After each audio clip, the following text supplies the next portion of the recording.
Public affairs programming on Look TV is underwritten by the generous support of Stored Tech, technology solutions for computers, networks, and phone. Stored Tech, your technology, our passion. Most cybersecurity firms deal only with prevention, the systems that block hackers and viruses. Stored Tech knows the root cause is actually good people doing bad things. So we offer a security training program which includes certifying all participants to show they understand the basics.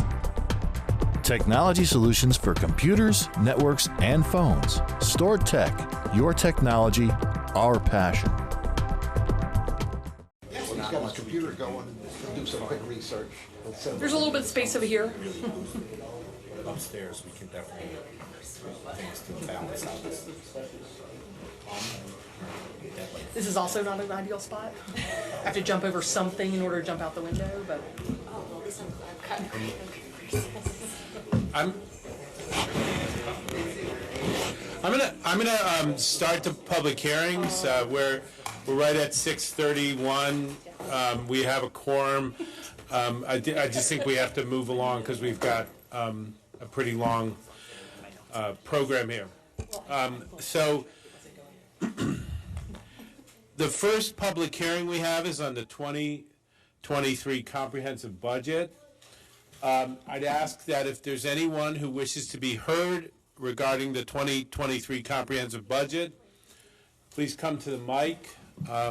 Identify yourself. You have 2 minutes to address us on the 2023 comprehensive budget.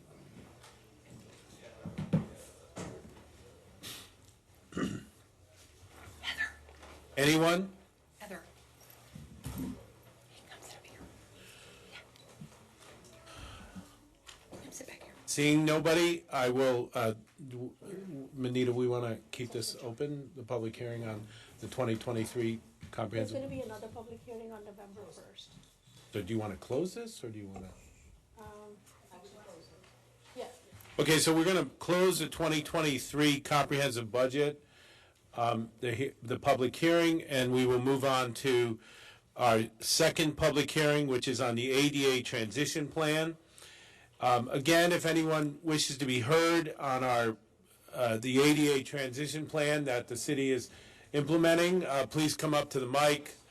You have 2 minutes. Identify yourself and.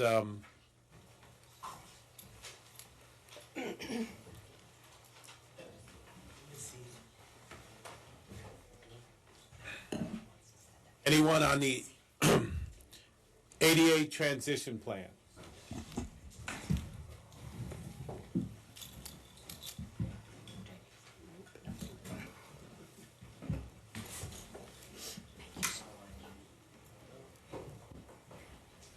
Okay.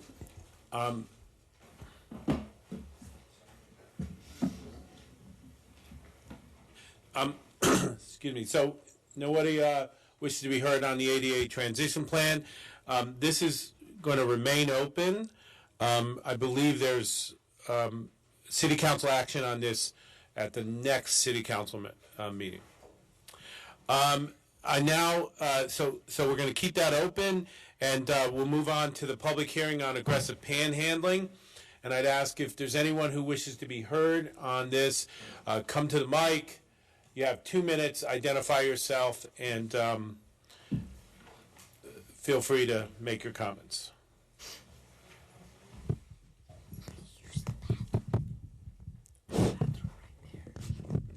I think it's on.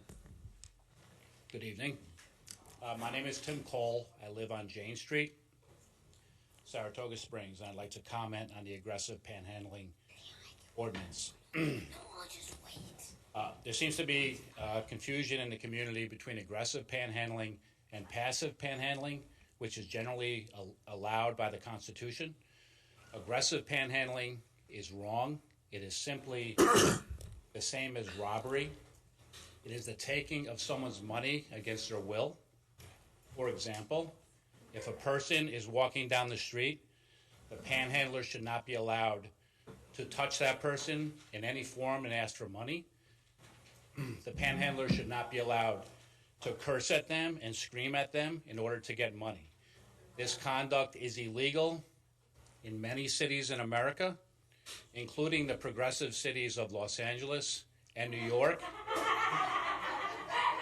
You know, I'm just going to ask people, you know, I would just ask you to listen. We're not, I know you have different opinions and you're all going to get a chance to speak your mind, but I think as a community we deserve to listen to everyone's opinions, okay? I don't think it's respectful for us to make comments in the back or what have you. It's just, you know, nobody's going to do that to you when you come up, and I'm sure you're going to come up. So, and I'll let you continue, and I took 30 seconds of yours, so you'll have another 30 seconds. Thank you. It's also illegal in the city of Albany, to bring it close to home.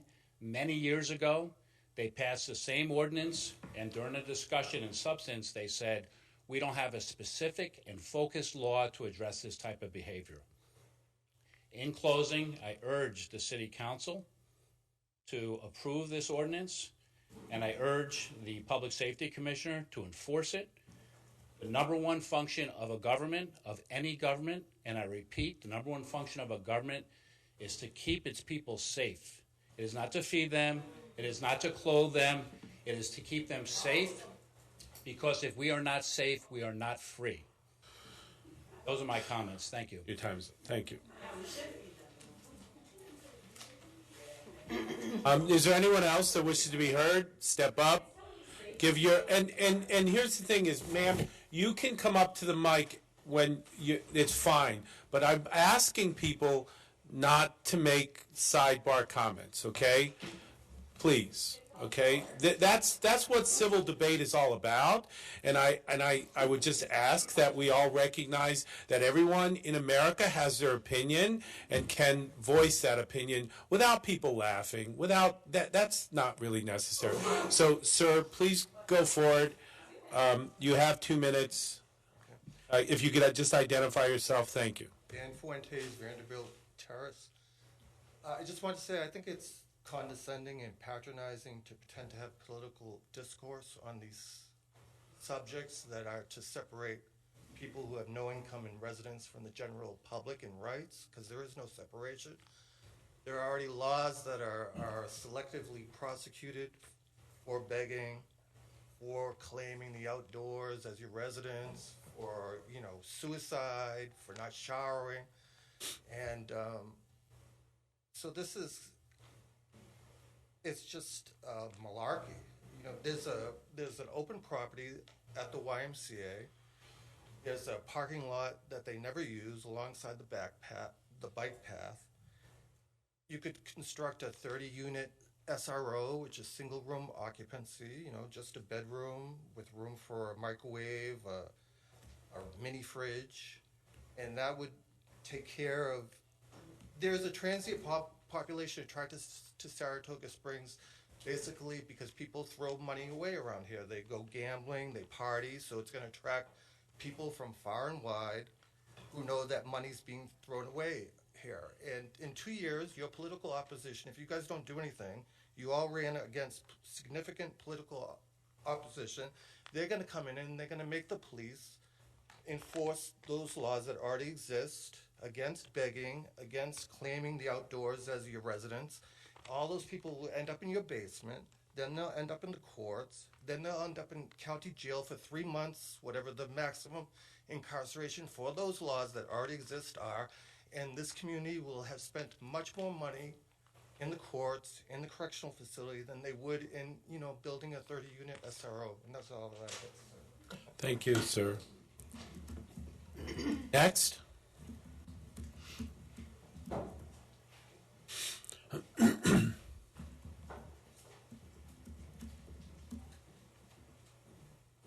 Hi, my name's Hannah Hurley. Oh, is this mic on? Yes, it is. Okay.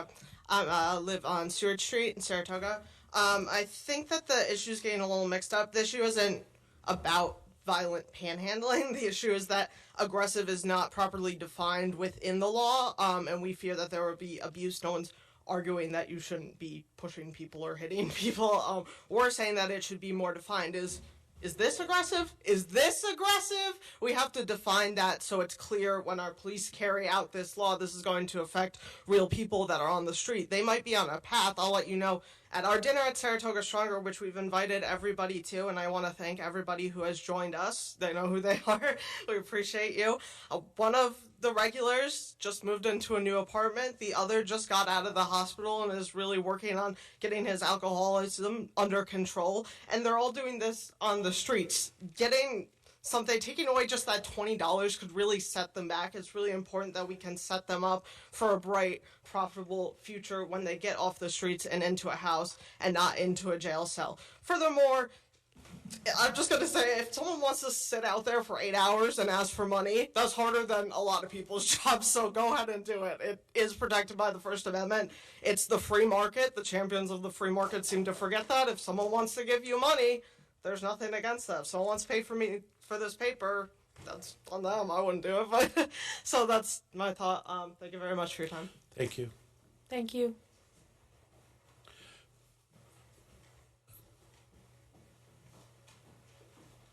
Good evening. My name is Erin Leary, and it was not my intention to come here tonight, but as I was walking home with my daughter, we went to run some errands, walking up Caroline Street. So many people will tell you where they live. I live 2 blocks from here. I live on the corner of Broadway and Phyla, and my children, my husband and I, our 5-year-old and our 8-year-old walk these streets daily.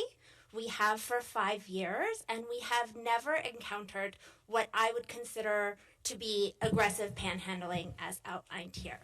What I have seen repeatedly is the way attempts to make objective laws fail because we use subjective words like reckless. There is no time that my family has felt intimidated here, been followed, been accosted. We have had no such experience, and again, we're walking daily. But the thing that stands out to me is, as we're walking here, my daughter on Caroline Street says, "This place is always creepy." And she said that because she walks by when the businesses are closed during the day, and it's creepy. And she walks by in the evening when people are starting to go out, and yeah, it's a little bit creepy. But that is not a statement about criminality or anything else. And to the point that was just made about who enforces these rules, these laws, I want to say that something like the skateboarding issue that came up publicly within the last 2 weeks, the reason for that is a law that forbids the use of play vehicles within the commercial district. That commercial district, the reference is to part of the zoning map that no longer exists, and a play vehicle would include the scooters that my children ride up and down the street because we are a city. That would include the wagons that people are going to bring out on Saturday to bring their children to the Halloween festival.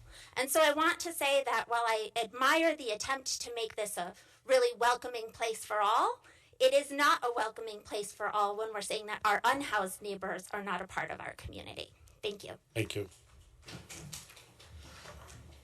Is there anyone else that wishes to be heard?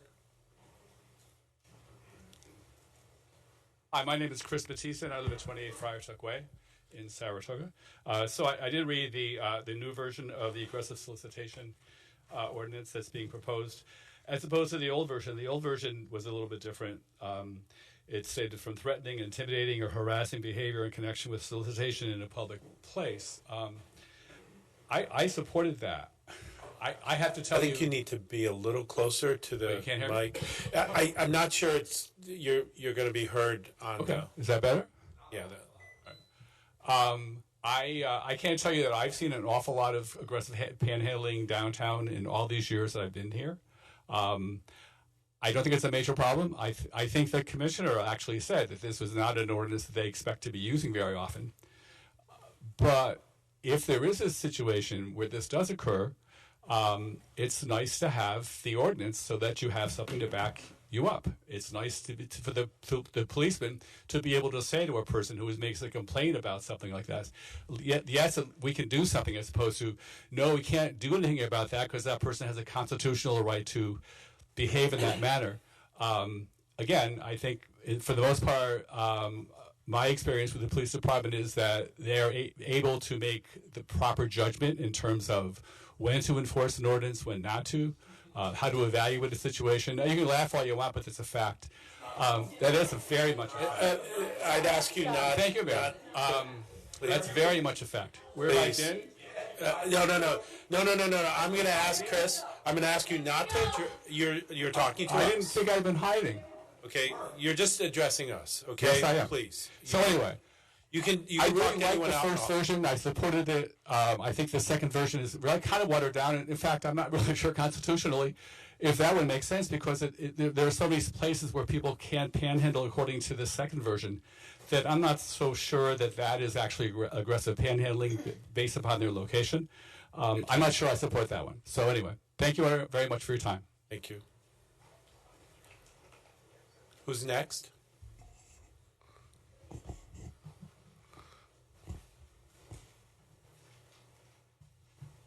Good evening. My name is Matt Oil. I'm from Schenectady. I want to begin by simply reminding the good people of Saratoga Springs that homeless people are, in fact, human beings that have feelings.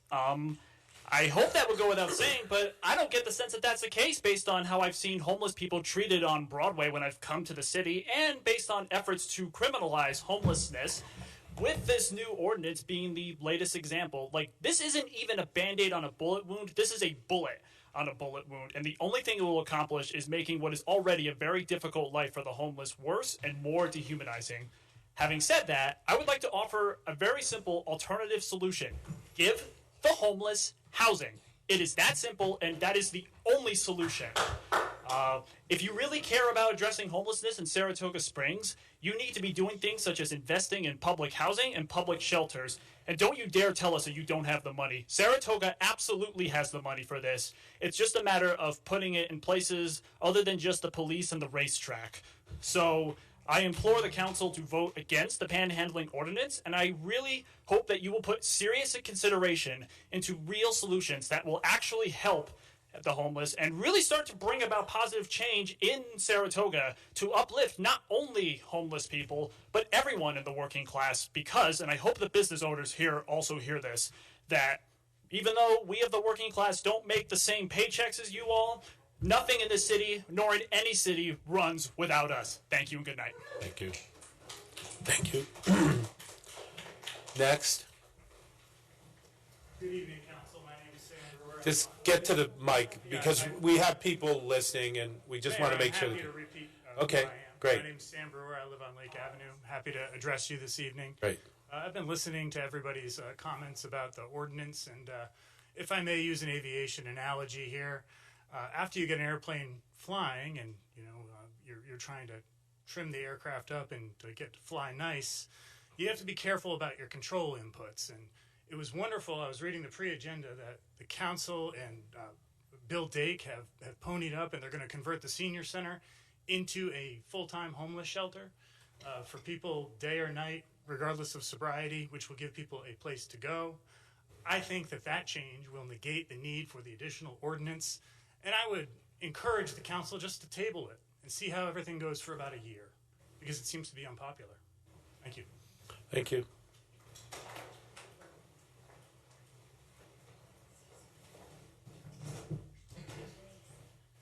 Good evening. My name's Tracy Krosky. I live in Half Moon, and it's interesting to me what we see as what's an emergency, what deserves our attention and what doesn't.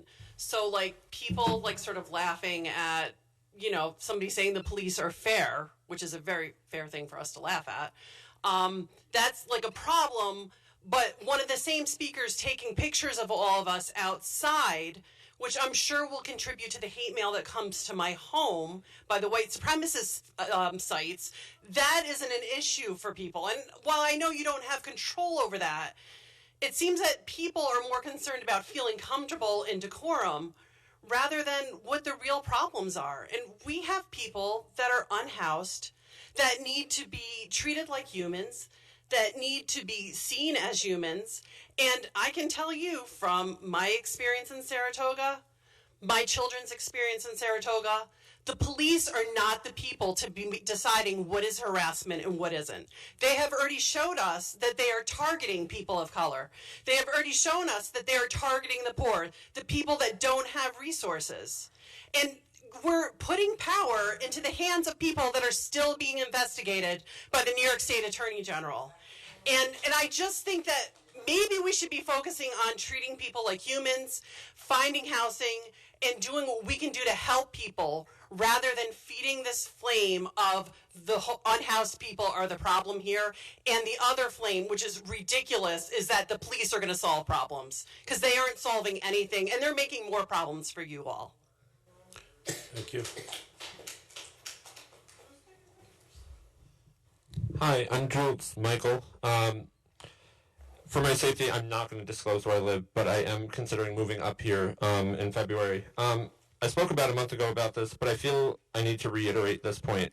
What happens if this law passes? When I was younger and homeless in New York City, I did anything for money. Anything.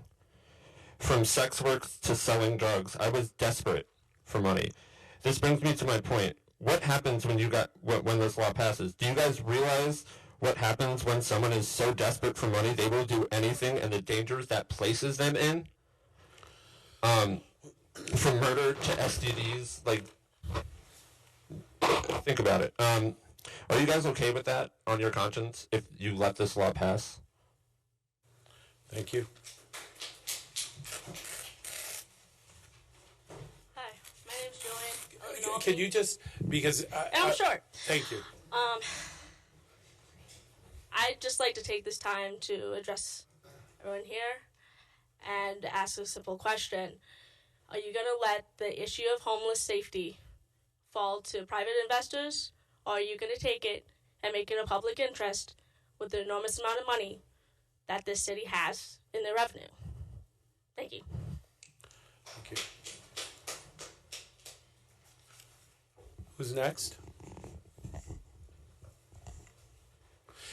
And just before you start, can I just, because we have this public hearing, we also have a public comment period, we also have 4 or 5 presentations. How many more people want to speak on this aggressive panhandling?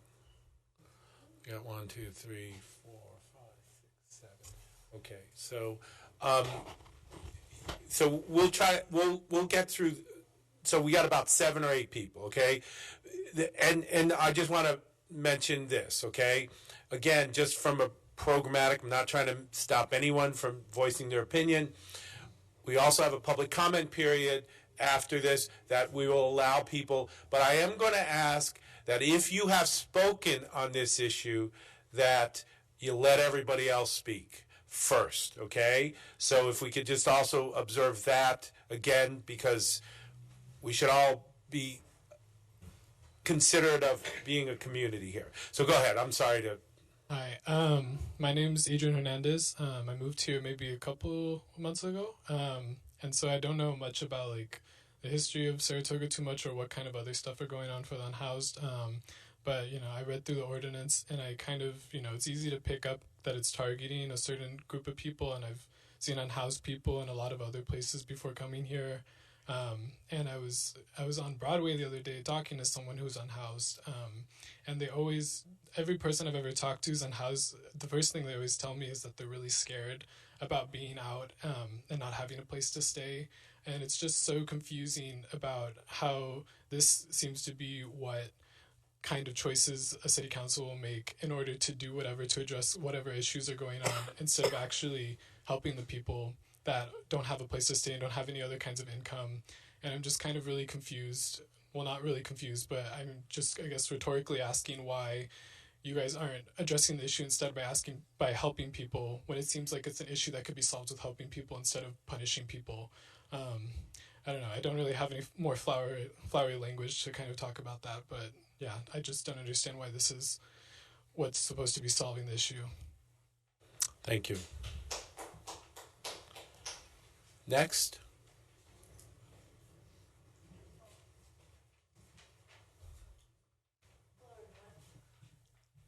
A lot of new faces on the commissioners. Just make sure you're speaking into the mic for the internet. Okay. Thank you. I I was under the impression that you were going to continue the conversation tonight about what to do about making Henry Street a one-way street. Okay, wrong public hearing. This is, we are continuing that conversation. We are now on a public hearing about the aggressive panhandling, so we'd ask that you hold those comments. There will be another, We have 5 public hearings today. So- So this is the third one on aggressive panhandling. It would be nice if this was on, if this were on the website. It is on the agenda on the website. was an agenda Here, there's a copy right there. When is the... it is In going to 5 be minutes. in about 5 minutes after we get all the other comments on aggressive panhandling. So just, if we could, who's next on the aggressive panhandling? Who'd like to come up? I saw 7 people, 8 people, so.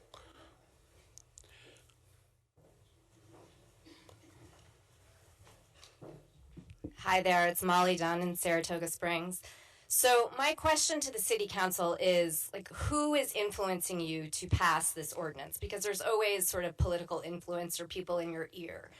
And I would hope that all of you sitting here today would not be so easily influenced by the president of our downtown business association who spits on children, or a motel owner who has been arrested for forcible touching and choking someone, or a business developer who thinks the only and best solution is to place the unhoused in jail in order for them to receive services. Thank you.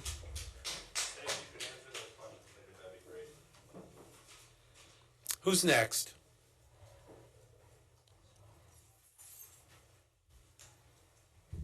My name is Diogenes. I live on stolen land in Saratoga, New York. And it's time for another history lesson. Once upon a time, a few years ago, there was this dude. He realized his labor was being exploited, so he gave up woodworking so he could hang out with sex workers and sick people.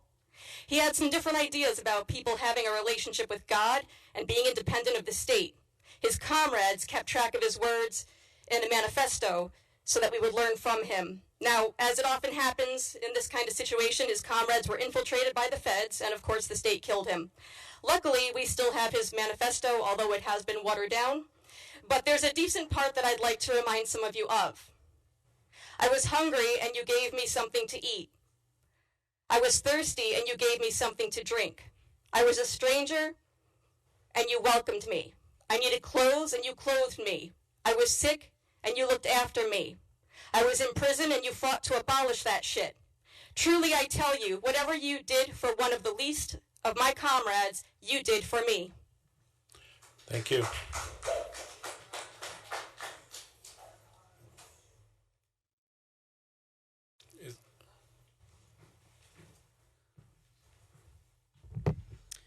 Samir Sangari, Clifton Park. I just want to talk about what kind of society are we that we're targeting the most vulnerable people in this society, and what does that say about us? What does that say about this city?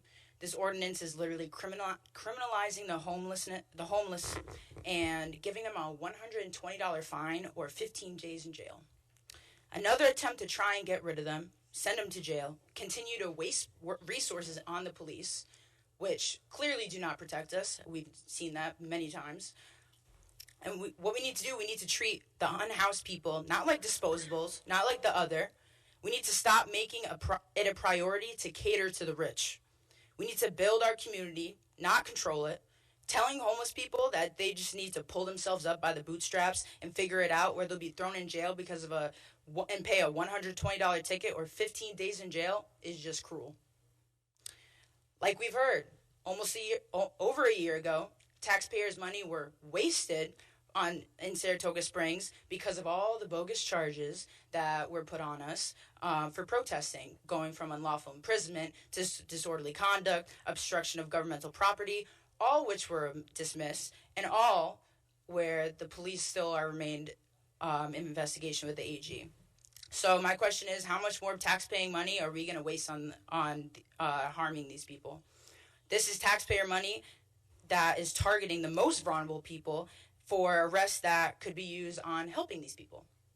We should be having meetings not on how to criminalize the homeless, but how to help the homeless.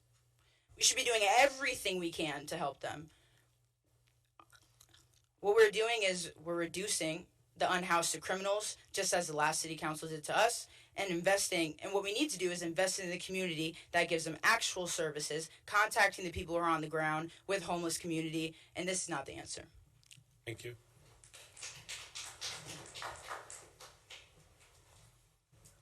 Hi, Liz Zach, Philo Street, Saratoga Springs. I'm really conflicted as to how to use these 2 minutes. I do want to call to attention, Commissioner, we spoke on the phone back on September 21st. I wanted some clarification on why there was this completely different ordinance that had been drafted. And you gave me a generous amount of time.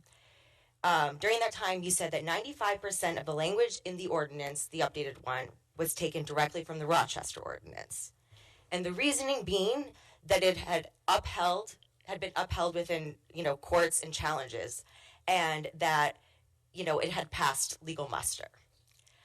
You yourself said that we have a unique city. You couldn't think of any other place where a population of 30,000 people triples in the summer, which I felt was interesting to bring into a scenario of an aggressive panhandling conversation that targets really homeless people who live here year round. When I asked about the potential for fines, you said it was a potential. Rarely, if ever, but the maximum would be $250.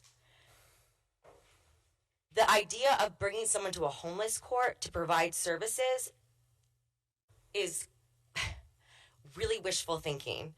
I was on the phone today with someone from RISE who could not find a provider that took Medicare to give a person a psychological evaluation, which was the only barrier in the way to get him into transitioning housing. That was the only barrier.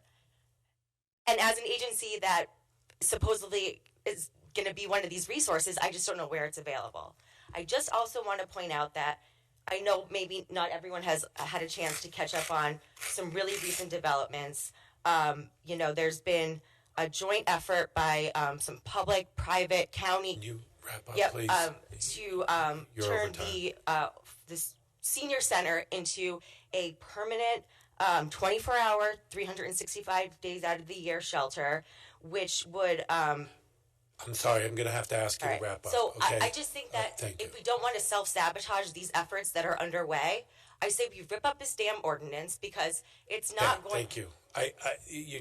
You're at 2:30. I have to enforce some rules. Thank you.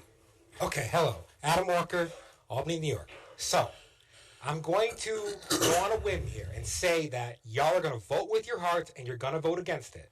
You've seen evidence that proves that people are against this, right? What do? And unfortunately, and it hurts me to say this, it's easy for y'all to just ignore us when we tell you ideas and what we want. So, I want to tell you a concrete thing. I'm going to, if I can, everyone, I'm going to make a command decision. We're going to make homeless shelters, right? We're doing this. So, after you guys vote against this, I'm going to reach out to each and every one of you. I'm going to figure out who has money, right? And don't comment about specifics about what your positions are. Who has money and how we're going to turn whatever ability we can find in Saratoga into housing. I'll say it again slower. We're not going to have long drawn-out debates. We're going to just take housing that is already empty, buildings already empty, and we're going to put homeless in there and get them housed. You're going to find money, you're going to find buildings, and we're going to do this. Team effort. Let's do this. Thank you. Is there anyone else? And then I'm just asking, I'm just rechecking how many other people. There's one more person. Okay, great.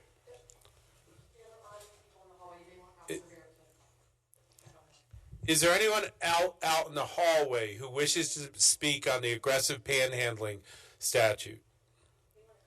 If you feel comfortable, please come in. Our mics? I'm sorry. Do we have it's not on in IT the room, person? folks. It's on over the... Do we have the IT person here?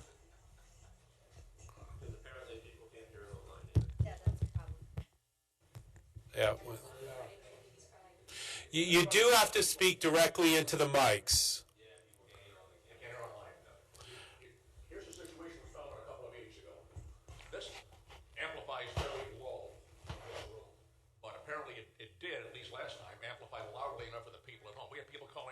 don't hit the microphone. We can hear it at home. But you're telling us that they can't hear it at home either? No. On the actual recording, so let's see what we can do. Is where's the Get it, Adma. Get it, Adma.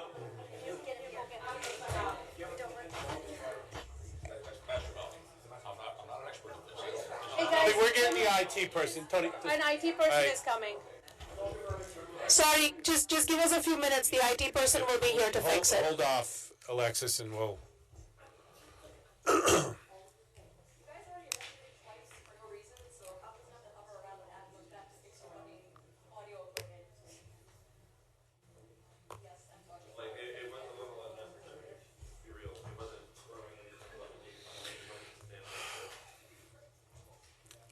By the way, just so you all are aware, we are not voting on this ordinance tonight. So I just want to make sure people. Can you check the mics, please, Sean? They're saying that they're not hearing it on the live stream. The live stream. It's loud. I'm listening to it right now. We're just asking you to turn it on in here. Oh, There isn't one in here. Which brings up the point. Why did you guys move it to a smaller room? Sir, the music hall actually is worse. In terms of the amplification. And here's the other thing is we never know if we're going to have a crowd and. Well. Okay.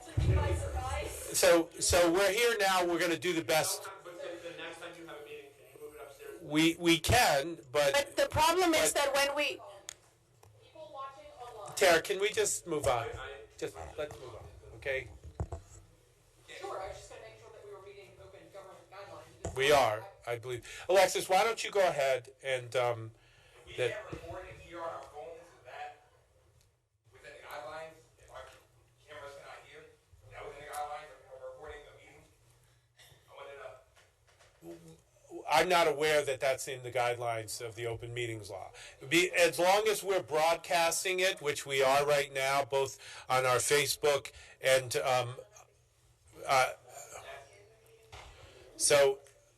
why don't you go ahead and Okay.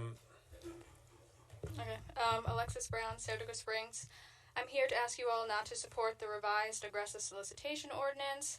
I truly do not understand why we as a society continue to invest time, money, and resources into programs that do not seek to address the root causes of the issues at hand. This ordinance does nothing but continue the cycle of poverty and incarceration while continuing to stigmatize the unhoused community, which is exactly why we are where we are right now. I currently facilitate the Saratoga Free Fridge program, so I frequently interact with the unhoused community in the city. And truly, one of the most saddening and enraging things to witness is how many people feel as though they are unworthy of receiving the most basic things that they deserve. These people deserve dignity and respect. If you truly want to help them, you need to treat them like they are human beings who deserve better by not coming from a place of superiority and weaponizing the police state against them. Allowing the bourgeoisie to dictate policy where their issue lies and having to acknowledge the existence of poor people, sending police with God complexes to reinforce social class disparities is doing nothing but making it more difficult for us all to address the real issue at hand. The hoarding of wealth that has obliterated a human's right to access housing, medical care, education, and food. We have the resources in this city, this state, this country, but we are actively choosing not to use them. Thank you. thank you.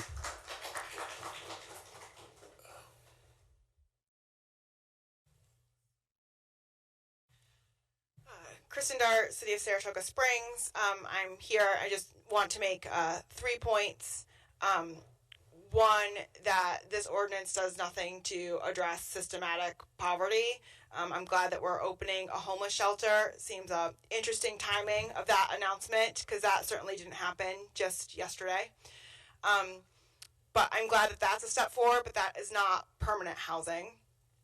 Second point that I would like to make is that this is being proposed as an ordinance that keeps our community safer and also helps downtown businesses, but the Downtown Business Association has been very happy to share online over and over again what banner business they did this summer. In fact, some businesses reported being up 30%.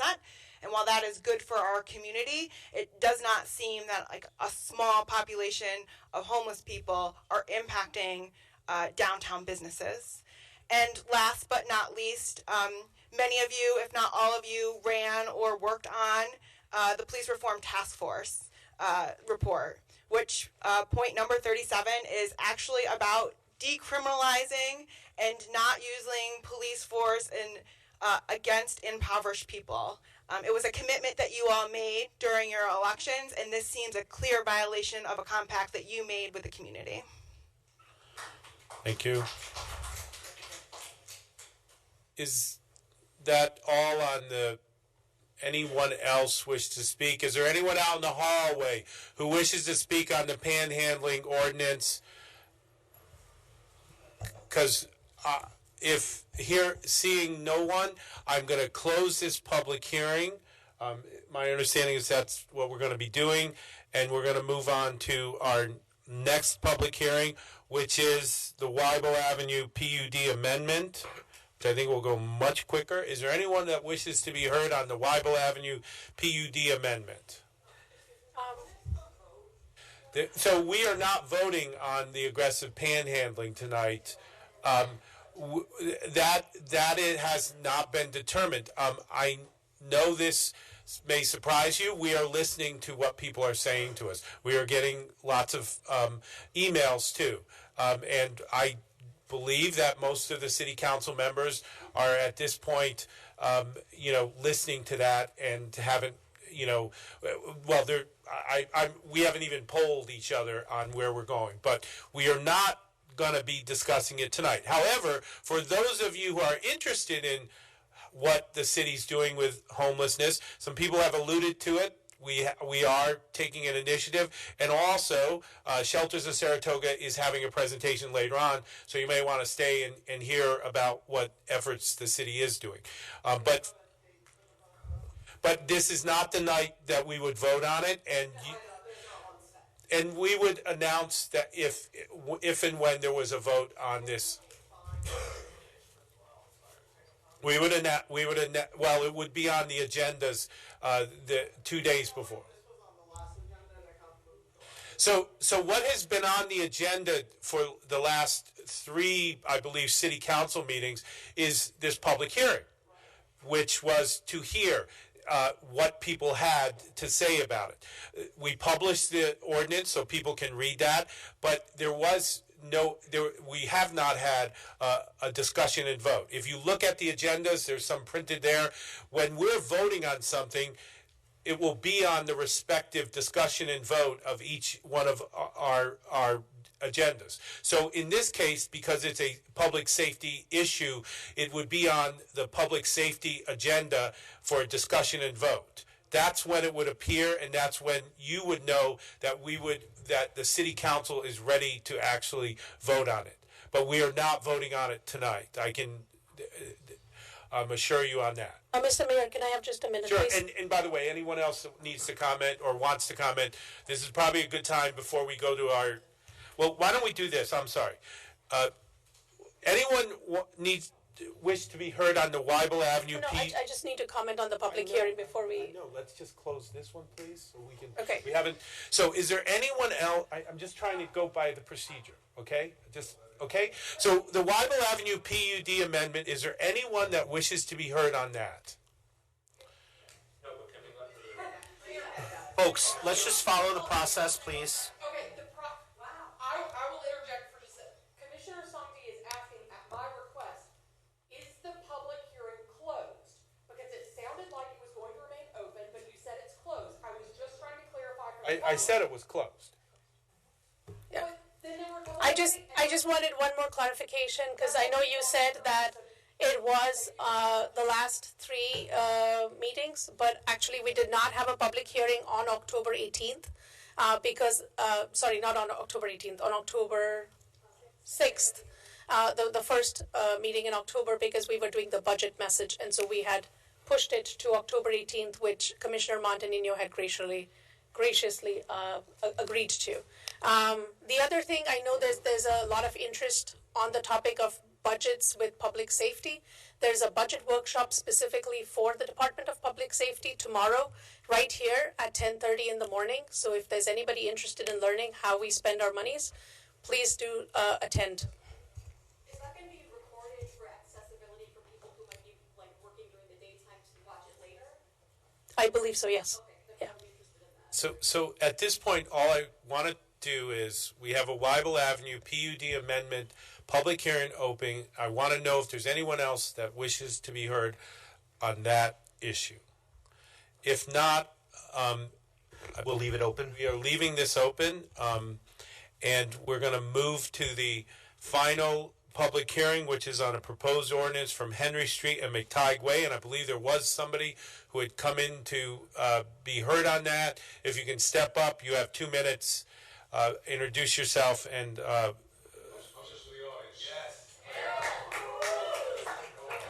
wait. No, Tony, is that wired to? No, this is just, I go back. Well, It's going to mess up but it's going to mess up the live feed, where it's not going to work. Can they use both?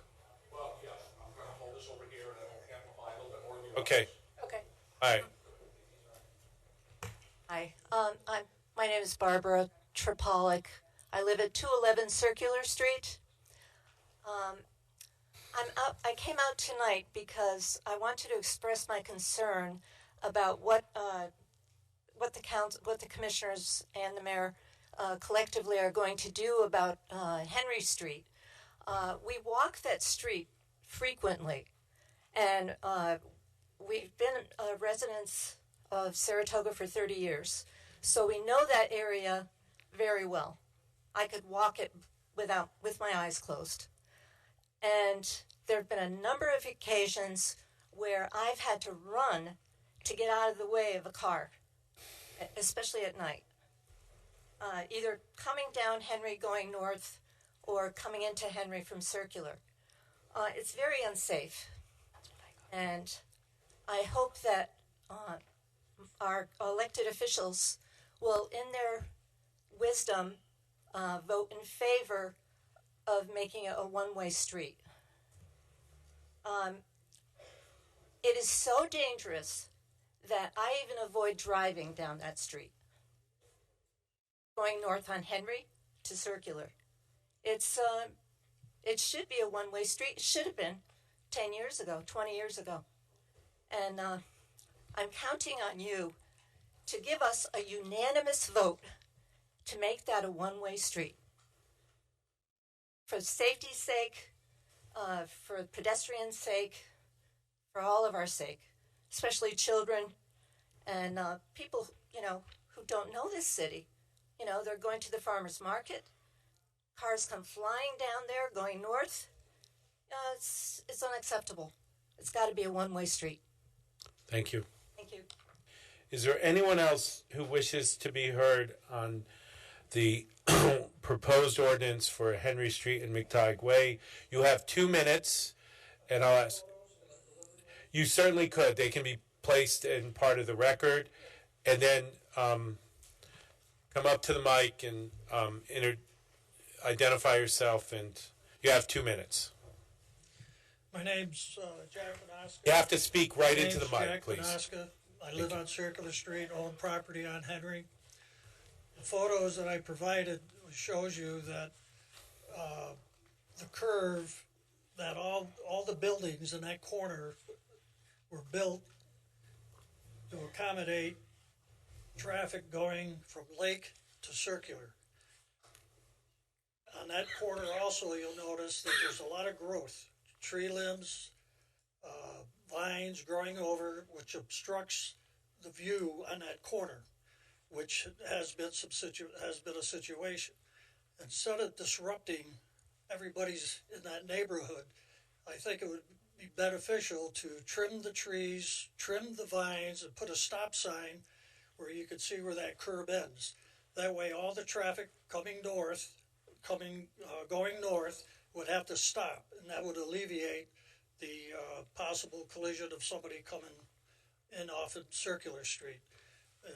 Just those folks to come down that one green garage, that fellow would have to make a 180-degree turn to get into his building, or make a 3-point turn in the middle of a curve, which doesn't make sense. And along with the fact that making one way, you're changing McTighe Place, as we spoke at the last meeting, going up a hill, which is very impossible during the winter. So I would appreciate you do an alternative to one way, just correcting, making safe what exists. It's been like that for 46 years, that street. Thank you. Thank you. Is there anyone else who wishes to be heard on the public hearing relating to the proposed ordinance for Henry Street and McTighe Way? Is there anyone out in the hallway who wishes to be heard on the proposed ordinance for Henry Street and McTighe Way? My name is Ken Schooley. I live on the corner of Henry, I own a building on the corner of Henry and Circular Street. And I'd like to reiterate what Jack just said, that the McTighe Lane, that steep slope uphill in the winter, is sometimes impossible. We had a city truck skid out and damage my fence a couple of years back. I think the direction, I mean, if you're going to make that a one-way, it shouldn't be the direction you're going in. It should be, the other way. I also agree with what Jack said about use of stop signs to kind of make that area safer would also be a good idea. That's it. Thank you. Thank you. Anyone else wish to be heard on the public hearing for Henry Street and McTighe Way? I think Mr. Palmetto would like to speak. Can we bring the mic to Mr. Palmetto? You got it. Thank you, sir. Okay.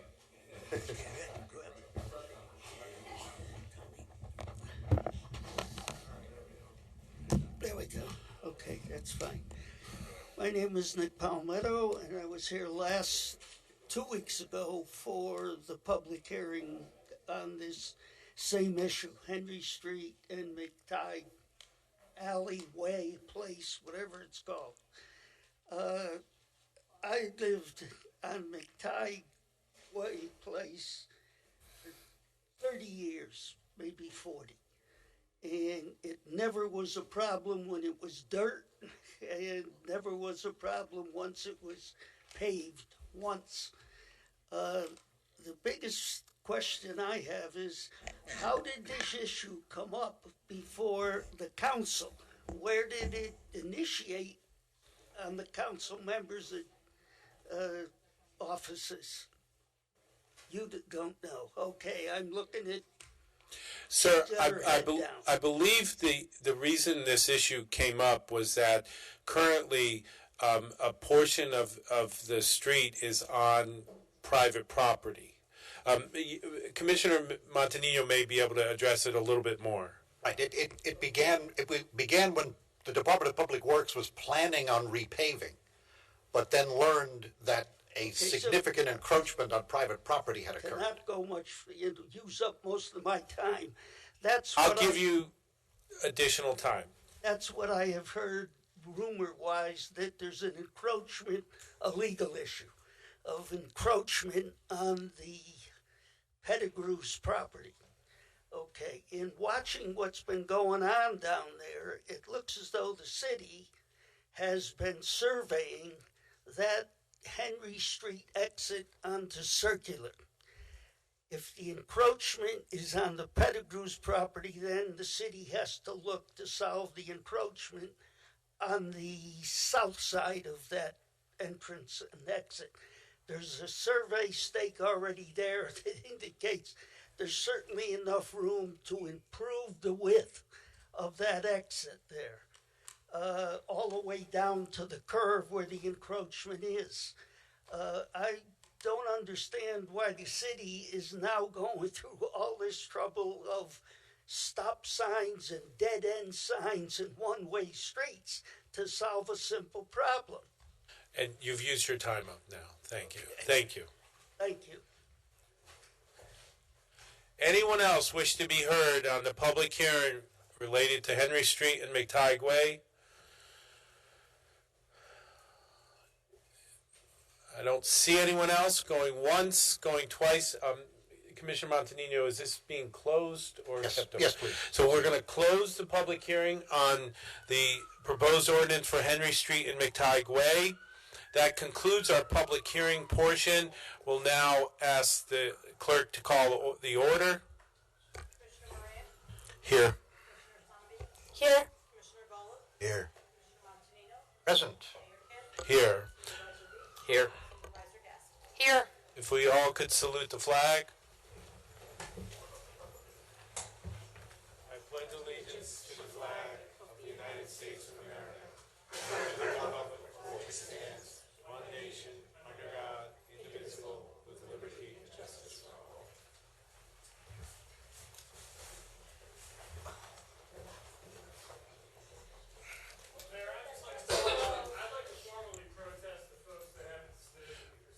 You know, that's a free speech item, and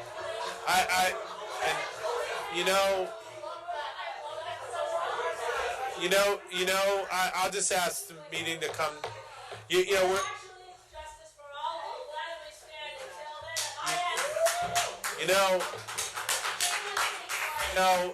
I'm just going to ask everyone. Okay, that's a choice that everyone just.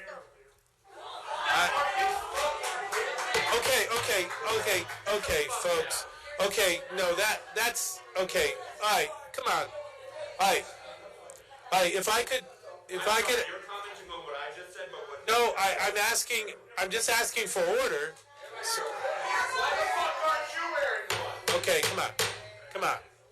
I'm just gonna ask so we can move on, because here's your time for public comment. If you want to comment on that, you can come up and you'll have 2 minutes, okay? But we're all going to listen to each other, okay? So, our next item is we have 15 minutes for public comment. Anything that anyone in the audience would like to comment on, you have 2 minutes. Come up to the mic and identify yourself, and you have 2 minutes. These are the rules that I have asked people to respect, and I hope we can continue to do that. We are a community. You're part of a community. You're addressing the community. We ask that you keep that in mind in your addressing, in your comments. No act of kindness is ever wasted, and be factual and accurate as to what you're saying. Our democracy is based on facts and accuracy, and I'd ask that you do that. You can address comments to anyone on the city council. They don't have to respond to you, but if that's something you want, we prefer you talk to us, not to the audience. They're listening. So come to the microphone. Oh, one other thing. I will give you a signal at exactly 2 minutes. I don't cut people off immediately, but I'm asking also that you wrap up, please. So if we could come up and... Come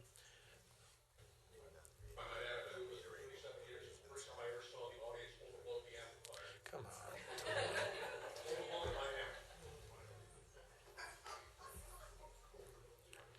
So, keeping it to the facts, Mayor, as you requested, it's a well-established fact that people who are marginalized in the community and the most vulnerable are more often the targets of violence than they are the perpetrators of violence. We live in a city. We choose to live here. And you know what? As a woman, I put up with aggressive solicitation all the time. And it doesn't come from a homeless population.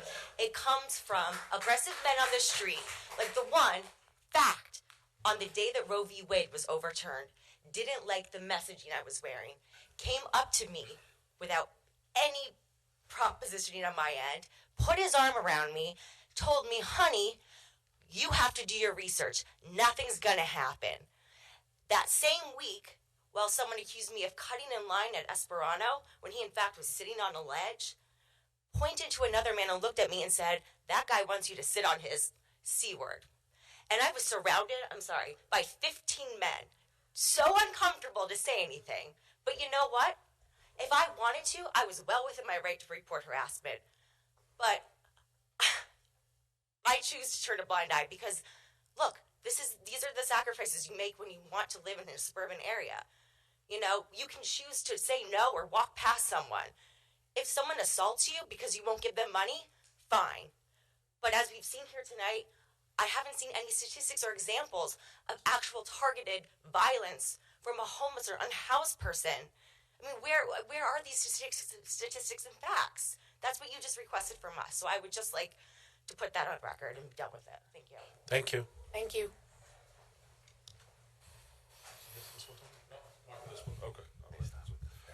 Good evening, Mayor and City Council.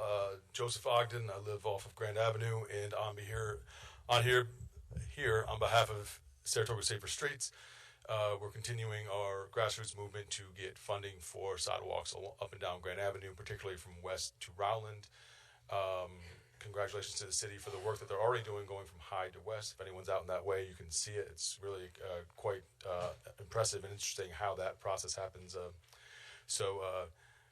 Really, hoping that we can finally get something in this year's budget to start the process going from west to Rowland. We've got a lot of growing support. We've appreciated the conceptual support so far from the City Council, and we're hoping we can do something here in the budget this year. And thank you for your time. Thank you.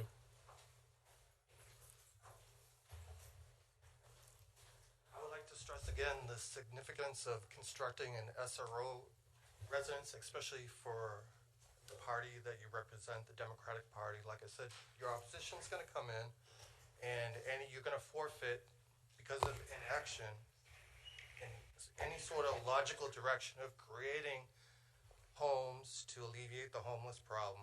You're going to forfeit your influence, your leadership, and it's going to be Heidi West, which I actually voted for, and I'm a registered Democrat. She's going to come in with her inventory. She can stock her shelves, the commissioner seats, and the police will be arresting people who are begging, who are claiming the outdoors as their residence.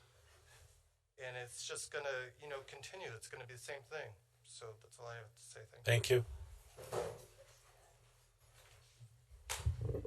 Hi, Diogenes. I live on stolen land in the town of Saratoga. Speaking of aggressive, what are we all doing about Heidi West slapping a child on video? But that wasn't what I originally wanted to say.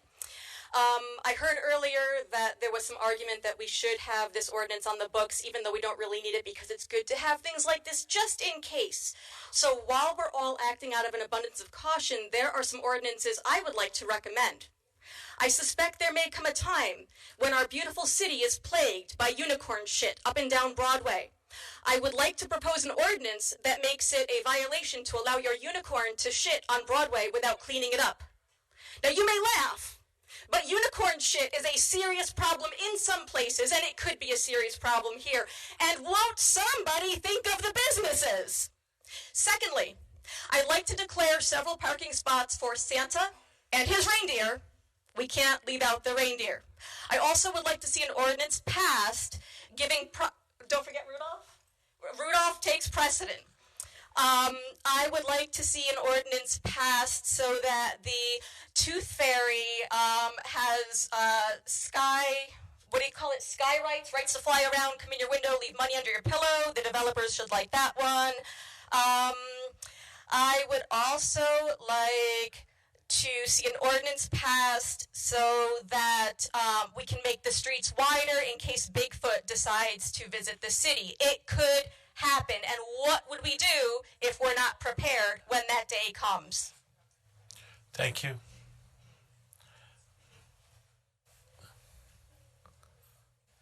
Anyone else wish to speak?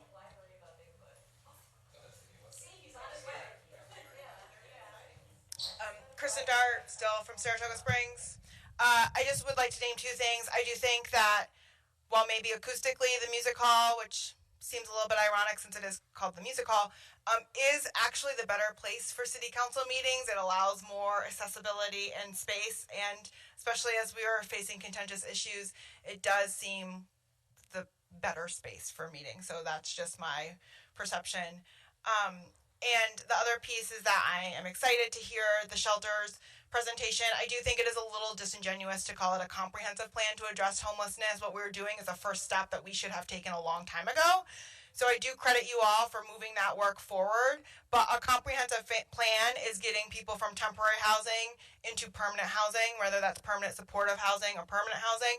And we all know that there is still, let alone low-income housing, affordable workforce housing. It's not a comprehensive plan. We have to work to an actual comprehensive plan. There is that involved in this plan, and there is a plan for that. Shelters won't talk about that, but that's the first item on my agenda. Right. Well, okay, so just the resolution does just talk, I looked at the resolution. The resolution does talk about, the no, shelter. it does talk about transitional housing. I'll reread. Thank you.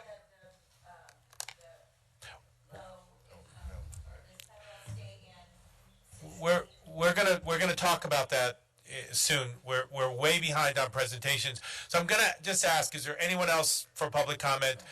And I'd also ask how many. Okay, so we're gonna, and I just ask if you're coming up, that's fine, but let's not just repeat what you said already. We've heard that because we do have several presentations. And then we're going to get to some other things that you may want to hear about in terms of homelessness. So if we could just move along, please. But go ahead.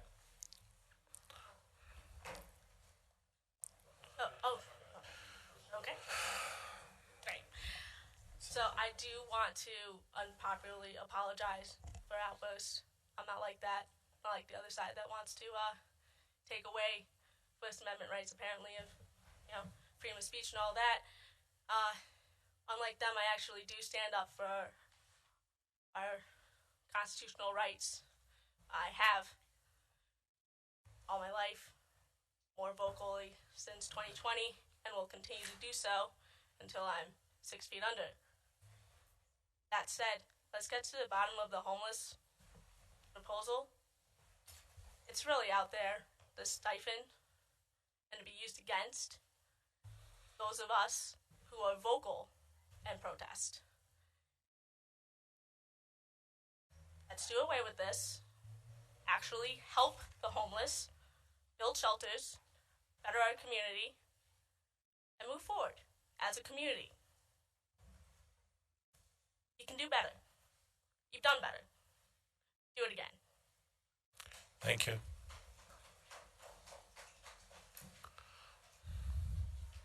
Hi, you know who I am by now. I just, a couple weeks ago I was here at a meeting upstairs at the music hall. Someone asked where the data was to show that there is a need for an aggressive panhandlers bill, and where is that data? Is there any, actual data on it? Also, have any of you ever been homeless or unhoused or close to it? Just keep that in mind.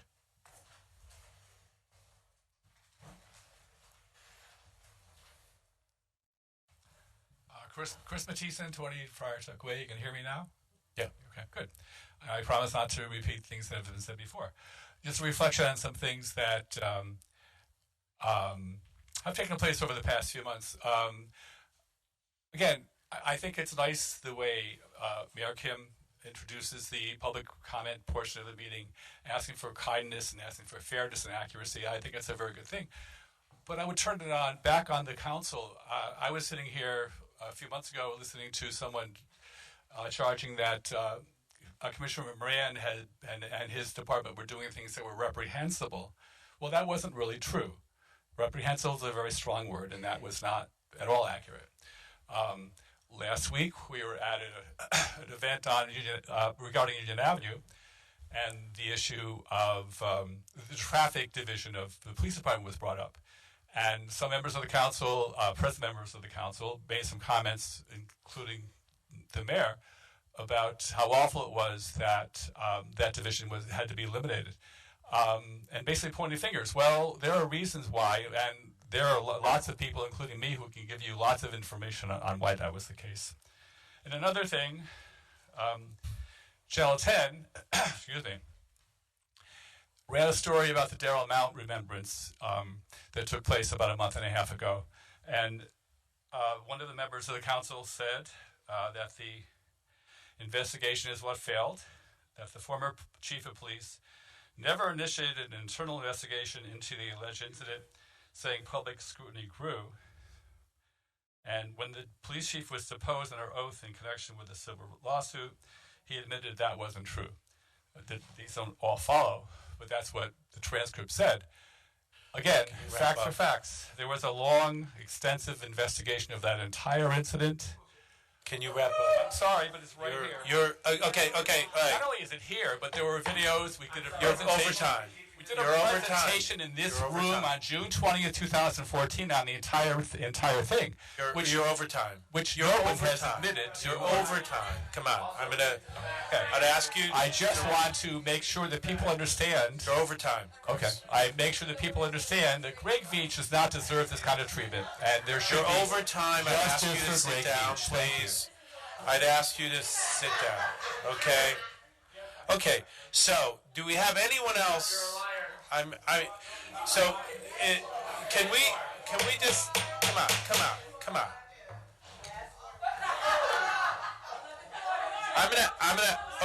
Okay, come on. Hey, folks, we're gonna get through this meeting. Come on, all right? So I'm asking, I think we have one more person who wishes to be heard, and then we're gonna close the public comment period so we can get on to the presentations. Hi, I'm Adrian. This is my first time in here, and I don't know if anyone, I think I was talking to some other people. I just need to comment. I think this portrait in the back is kind of really not appropriate, and I don't know if it's getting changed anytime soon, but I'm pretty sure whoever that's supposed to be portraying, which is not named, people who are forcibly removed, and I don't think it should be in whatever room this is. I don't think it's appropriate. And especially considering that we're trying to harm homeless people. So, yeah. Thank you. Okay, one last comment, and then I'm going to close the public hearing, okay? Yeah, I'm not talking about the ordinance. I just want to bring attention to point 38 of the New York State Police Reform and Reinvention Collaborative Plan. Point 38, terminate paramilitary training and procedures which foster violent police overreach. I'm sure most of you have seen the YouTube video that came out about the man who came in to express his constitutional right to record in a public building, and someone pressed the panic button and he was surrounded by police, and I don't know, what was it, Officer Carter?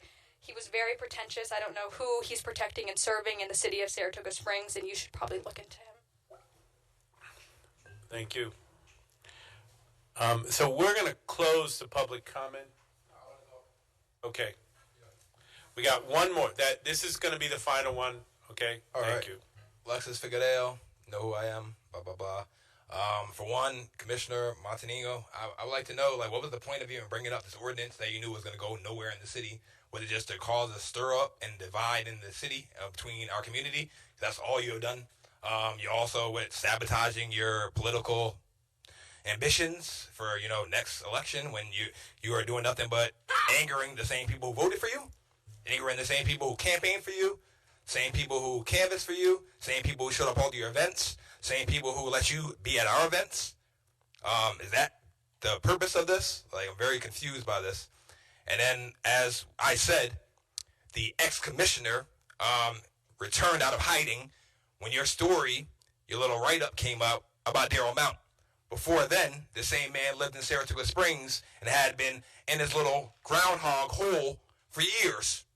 All of a sudden now he feels empowered to come out because you empowered him by your writings, not your medical expertise, scientific expertise, nothing but a law mind reading papers.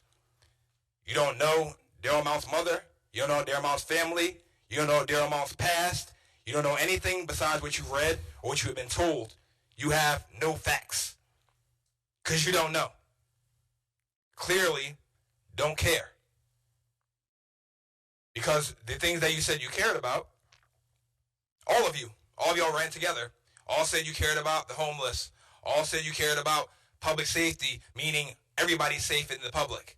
Not public safety, meaning the cops protect who they want to protect property when they want to protect, and protect who they want to protect whenever they want to protect.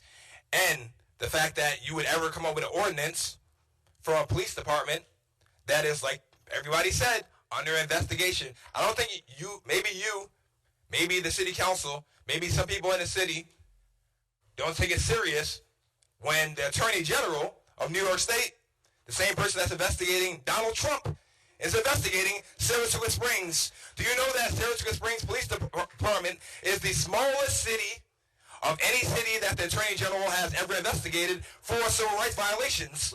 A place so progressive like Saratoga Springs to still be in this dismay is insane. And they keep coming up with ordinances and things like that. They're going to be left up to interpretation by these same exact police officers is insane. So once again, do you guys want to be reelected? Or are you just here to run the stuff like a tyrant for about a year and a half, 2 years, and then get booted right back out and then let the Republicans take back over? Is that the goal? That's what I want to know.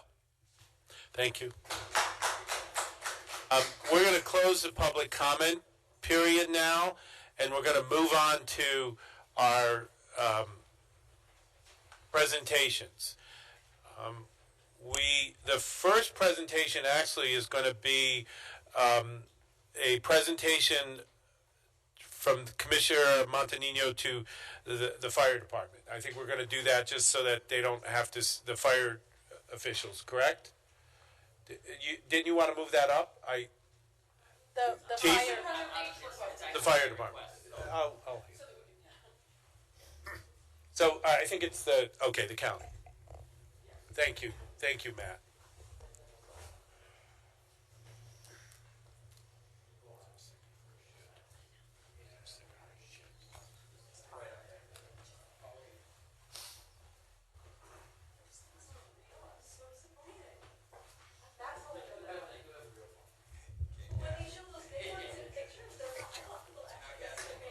Now I understand why you're here. The big check.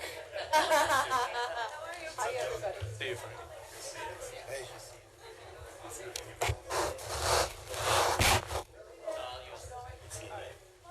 What's up, guys? Hey, man. How you doing? How's it going? You know I'm photobombing. They're all taller than me, so I'm going to stand over there. Can I photobomb this? Yeah, you can. Actually, all right, thank you, Mayor, for your time. I appreciate that, and Council. So I just wanted to quickly just talk about the history behind this. So last year and this year, Saratoga County put together a $2 million not-for-profit grant program, which we gave out not-for-profit checks to many, many organizations. And actually, the city of Saratoga Springs got the most money of all the communities in the county for the not-for-profit. So we've been spending a lot of time carrying this thing around and giving it to lots of different not-for-profits in the city. So one of the things that the supervisors did do is they set aside some money for recruitment for fire departments, and we have a lot of volunteer fire departments in Saratoga County, but also the city was eligible to get that money. And so the city applied for it, and essentially we're here to award the city. It's not a heck of a lot of money, but it's enough, $2,272, and it's for recruitment and retention of firefighters for the city and EMS workers. So they basically, so we're happy to do that for them. And it is an issue right now. I mean, with all the employment issues that we have out there, trying to find people to do these kinds of jobs has become more and more difficult. So hopefully this goes a little way to helping out. So I thank all of you guys for being here tonight, and the commissioner and everybody. I don't know, Supervisor Gaston, if you want to say some words, but the floor is yours if you'd like. Great, thanks. We planned this out well. You really can't hear.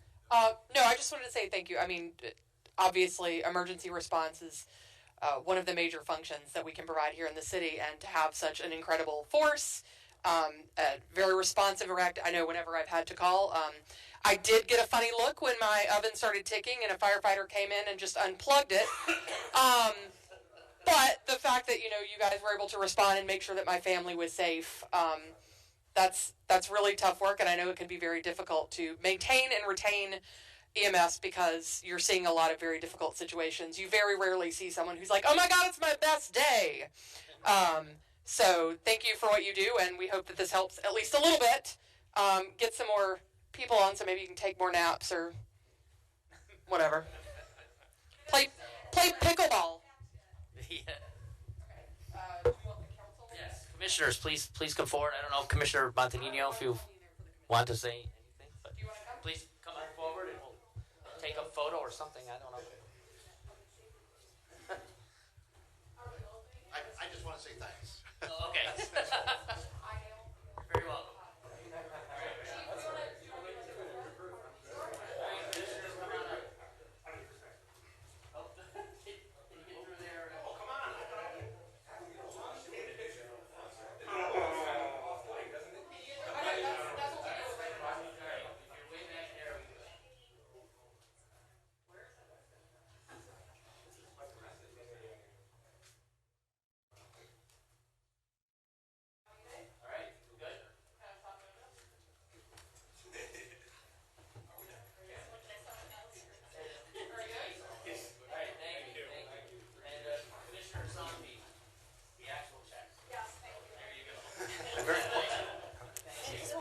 I know, I saw how you can. Are you kidding me?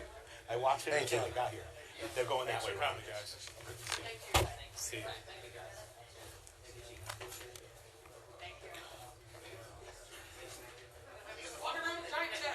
So we are going to move right along.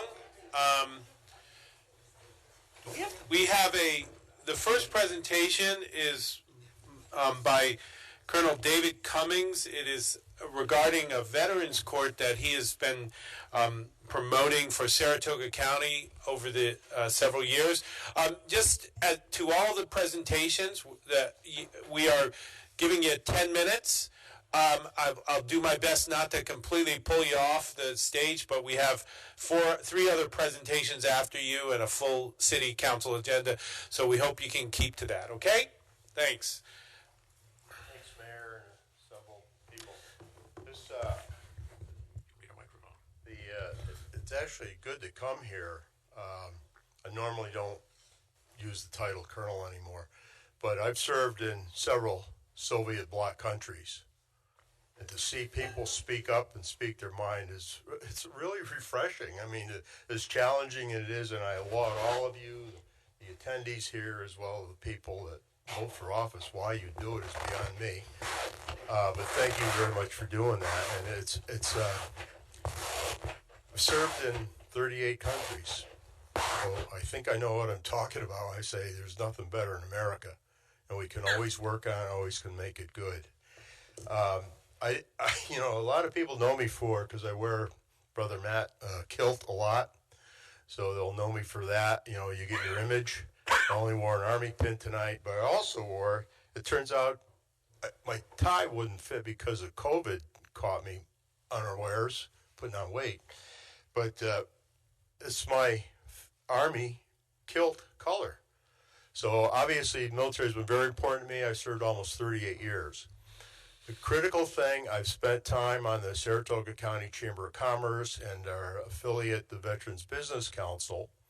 And the point I want to request, step one, accuracy, brevity, and clarity, so I'll get you more minutes, is we would like the City Council to consider an endorsement for establishing a Veterans Treatment Court. The focus of that is the middle word, treatment. I was a private when I started. I did an awful lot of push-ups because you're from up New York, and I used to say, not the city, upstate, here, give me another 50 push-ups. And I ended up retiring, very fortunately, as a full colonel. In that time, as a full colonel, I ran a medical brigade, and I used to hate Monday mornings because it was always all the calls that came in from sadness, loss, tragedy, trauma, and of course I was on the spot, and it was my job to help out.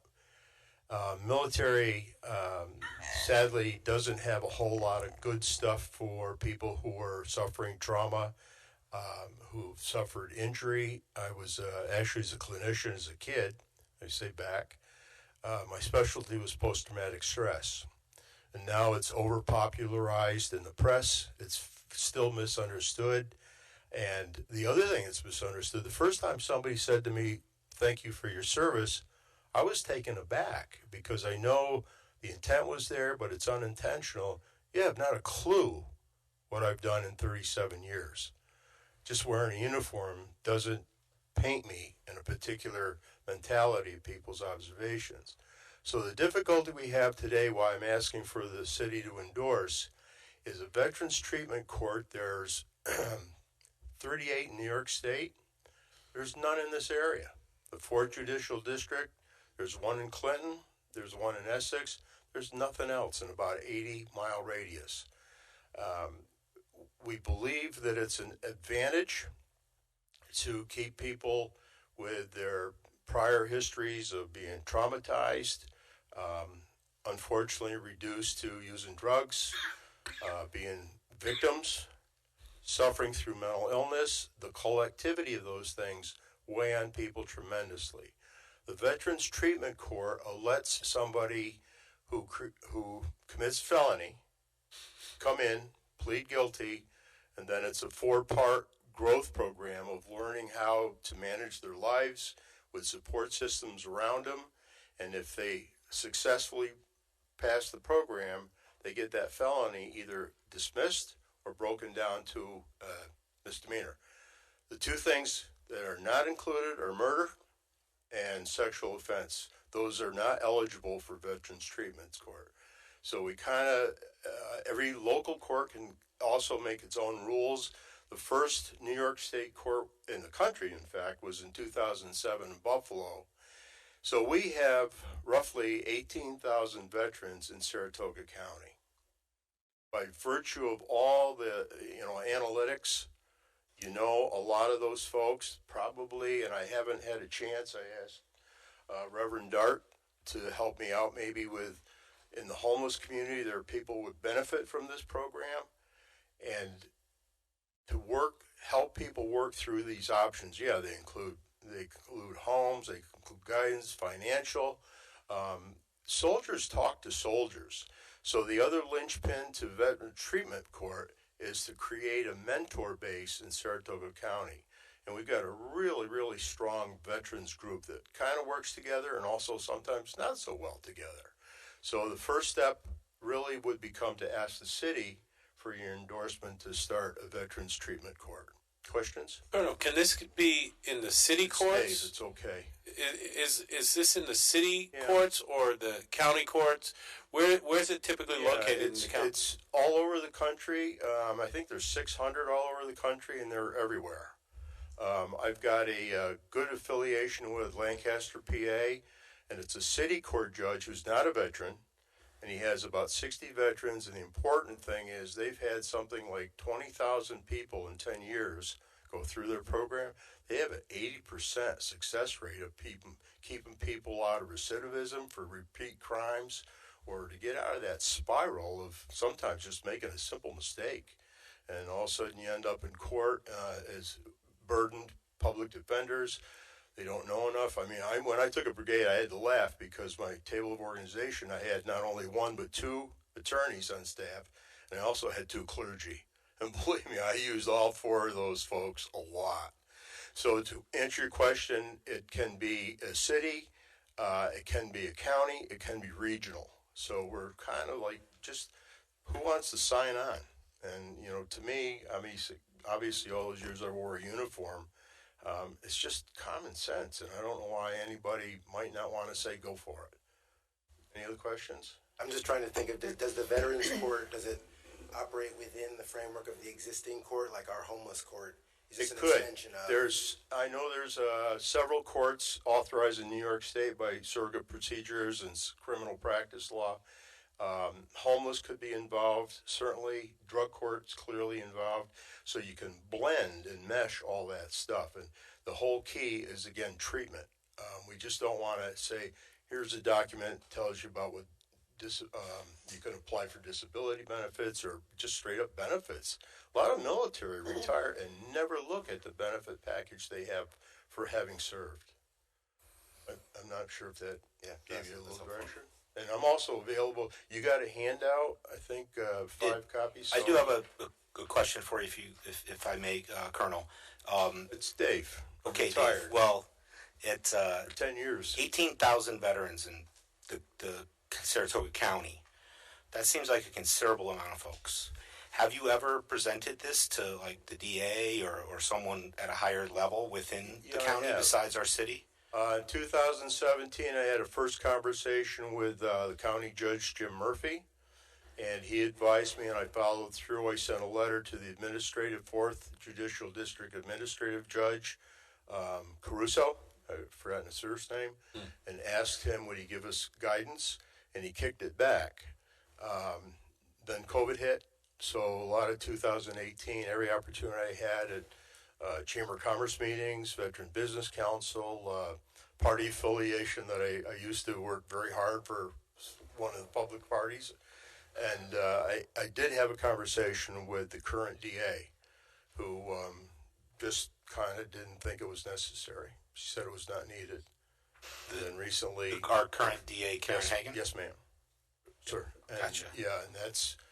Sadly for her, if need be, I have the date and location, and of course it's hearsay evidence, but I don't normally, as a colonel in the Army, I don't used to be a colonel. I wouldn't think you would misrepresent conversations on this topic, well, sir. She lost the memory of that event. That's all there was to it. I'm sorry. If I may, sir, I retired last year after 26 years as a principal court attorney for the Unified Court System here in New York State. And I'm fully familiar with the veterans treatment courts, not only in New York, but they're nationwide in a lot of states. I support them 100%.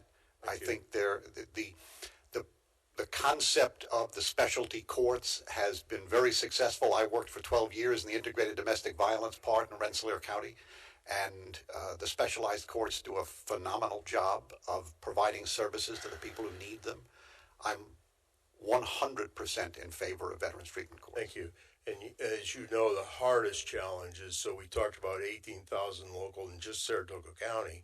Hardest job is to get and keep good mentors who just stand with the person who's had an error in their ways. Agreed.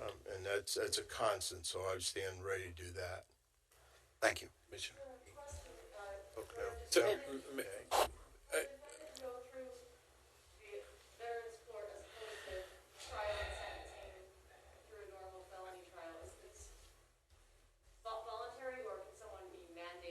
No, it's all voluntary. But the important thing is a lot of times a veteran gets before a judge and nobody knows they're a veteran. Right. So that's part of the creation of the public knowledge base.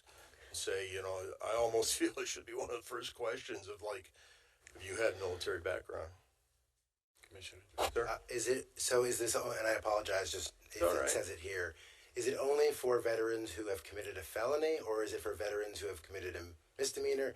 I'm just asking because First is for the felony level because of the seriousness typically of the involvement and what they face, losing. For example, you can't hold office if you have a felony. You can't use clinical license in New York State if you have a felony. So there's a lot of things that are taken away. Most citizens are not aware of that, or the thresholds of the felony versus misdemeanors. So that's a real carrot, is to you come in, you have to plead guilty. And then the court officer, the judge, and the mentors agree to basically a regimen of activity to turn it around. And just one last comment. One of the funny stories was coming and having decorum before a court, and the judge at this one said, you could dress up a little better. Well, he had a better sense of humor than the judge. He came in the next time in a clown's outfit. So, but it loosened people up and realized human beings make mistakes, and sometimes it's a felony. I know a lot of the civilian attorneys in the area are much in support of this as well, defending. Sorry, I just have one more question. Yes, sir. Do you see a lot of overlap between the Veterans Court and the homeless population? I think by, again, analytics, there have to be people in the homeless population that would qualify for a Veterans Court. I mean, there just has to be. Yeah. And that's why I asked Kristen Dart to contact me next, because I think that's a pool of people we might be able to help out specifically. Yeah. And thank you for your years in the court system. Thank you. Okay, thank you. We're going to be offering a discussion and vote on the second item, and we'll be endorsing this. And I think the city council will be supporting that. But thank you. So we're going to go to our next presentation. No, we really need to move along. So we're going to.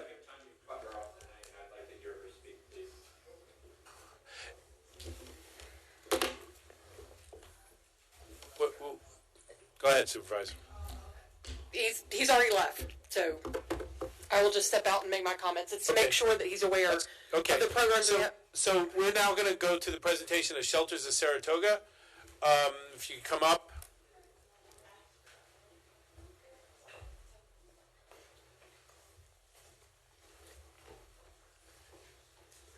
Good evening, and thank you. Let me just introduce you. Dwayne Vaughn, Executive Director of Shelters of Saratoga. Yes. Thank you for coming. Thank you for allowing me to present tonight on our proposal for 24-hour Code Blue. And I can tell you that I've been working in this community for 2 years and 1 month now, and I've seen nothing but cooperation from the city and the county, the police departments, the fire department. I appreciate all of you very much. Thank you. Everything from supplying us the masks and COVID tests and food and all those things that have been vital to our success over the past couple of years, I appreciate very much.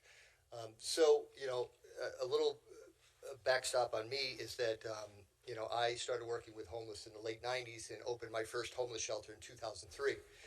Came down here to take over Shelters of Saratoga in September of 2020. So this conversation of navigation and 24-hour Code Blue has been a talking point for a couple of years, and I know that myself and most of you here have had conversations about this too and how critical this is. So one of the things I want to do first is to explain how really Code Blue works now. Code Blue is a state mandate where when the temperature drops below 32 degrees for 2 consecutive hours, it becomes a Code Blue night.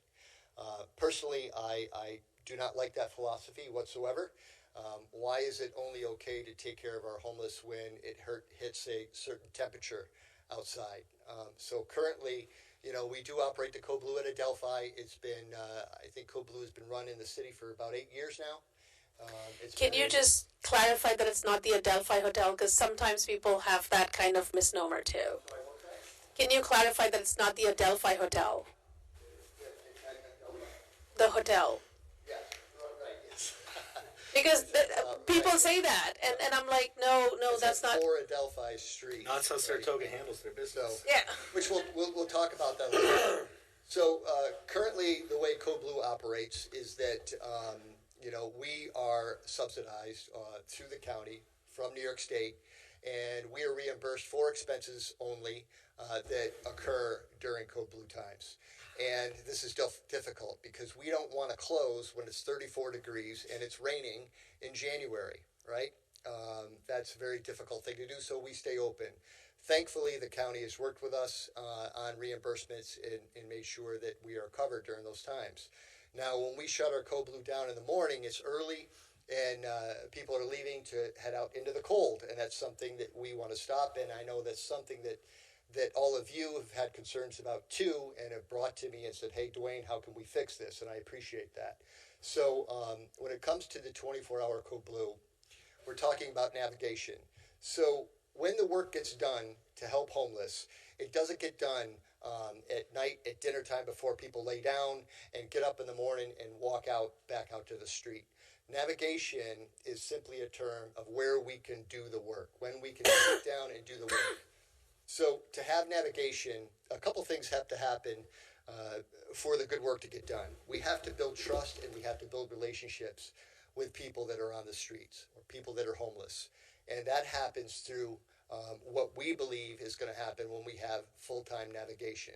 So we can, with the procurement of William Street, which will be amazing because currently at Adelphi Street, we've got 60 beds in there and it's cramped. It's tight.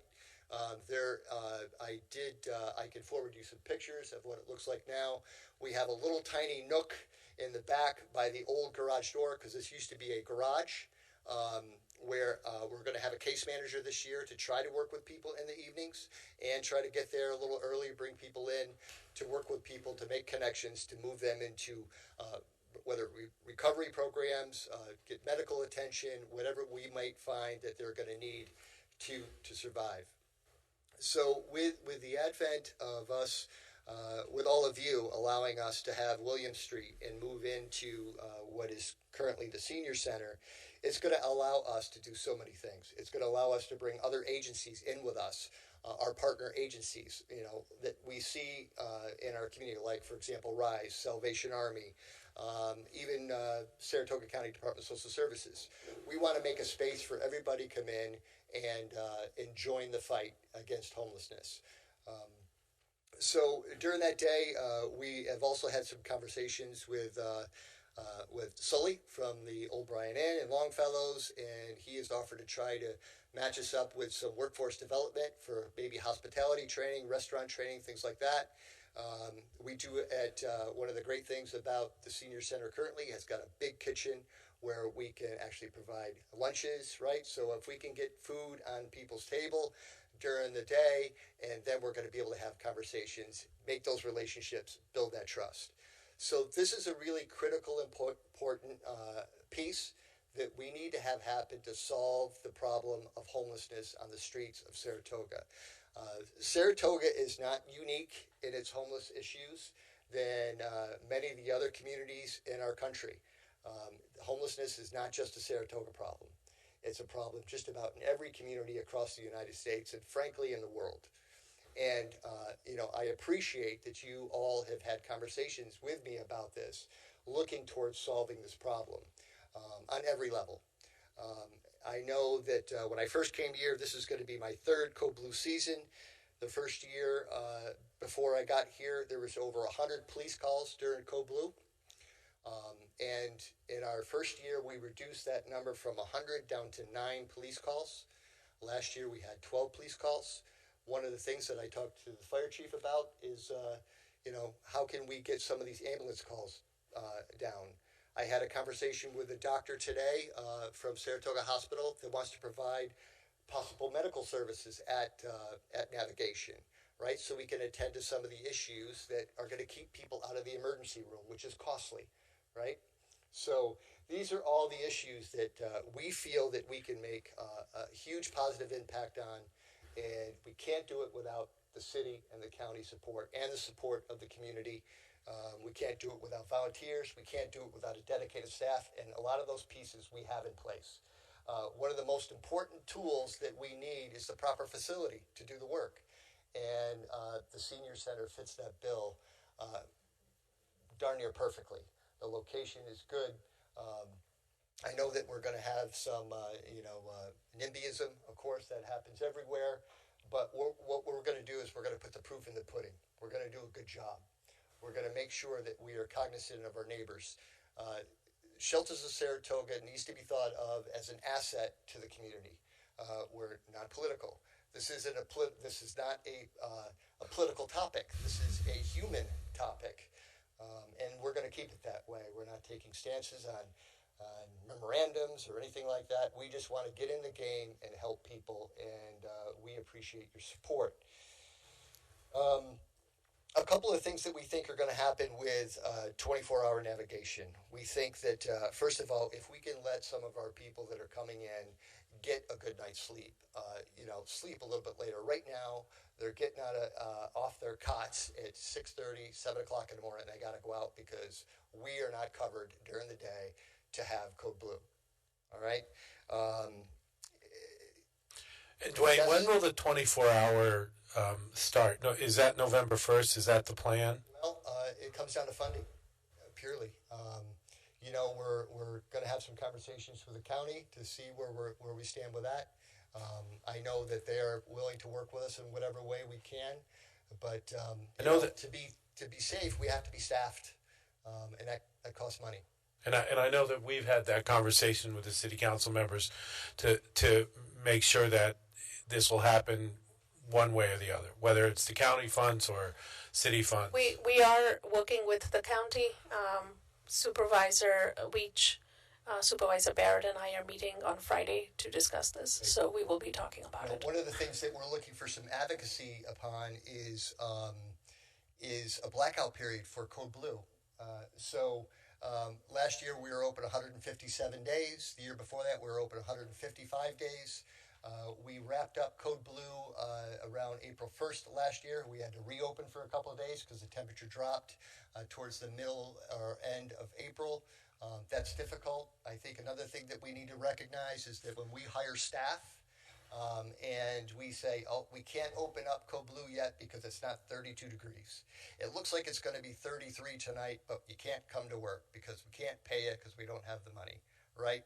So if we had a blackout period that the state could mandate that says, all right, from November 1st to April 1st is Code Blue time, that would be really beneficial. It's really hard to keep staff when you can't even guarantee them any hours. Why would anybody come to work for you if they don't even know they're going to be able to work that night? So that's one of the things we could definitely use some advocacy on. We've made some contact to the governor's office and to our state representatives, and we're still waiting to hear back on that. I think that's definitely something we can advocate for. Yes. I think that this good faith of opening 24 hours a day is a huge step in building a relationship with people in need. Right now, Well, it's never happened in Saratoga Springs, correct? there's no reason to trust somebody that gives you a night, gives you a cot at night, but says, you got to go in the morning. You got to go in the morning. I know it's cold out, but it's snowing or raining. So that's really something that we think that we can really move the needle on. Yep. Absolutely. And welcome to any questions that you may have. Any questions of City Council? No, it's tremendous work you do. I do have a question.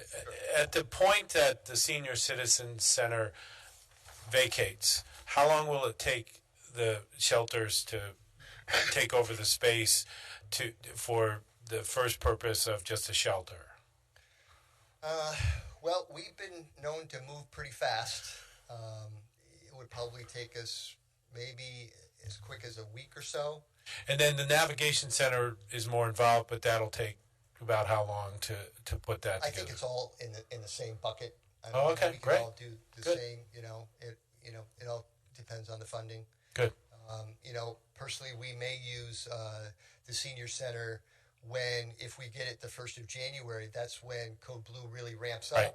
And we have 60 cots, and if we have more than 60 people, we would use it for overflow. Right. Overflow too is expensive. You've got 2 rounds of staff going out, it's. But we're thinking of all the. I think the thing is you have to think of the nonprofits. We're also a business too. The only difference is we don't pay tax, right? We still got to keep the lights on. Right. We still got to pay staff. So that's the difficult part. But we're here to work hard on this and to support the city, and we're listening, and we hear everybody, and we're ready to go to work as soon as we can get the green light. Great.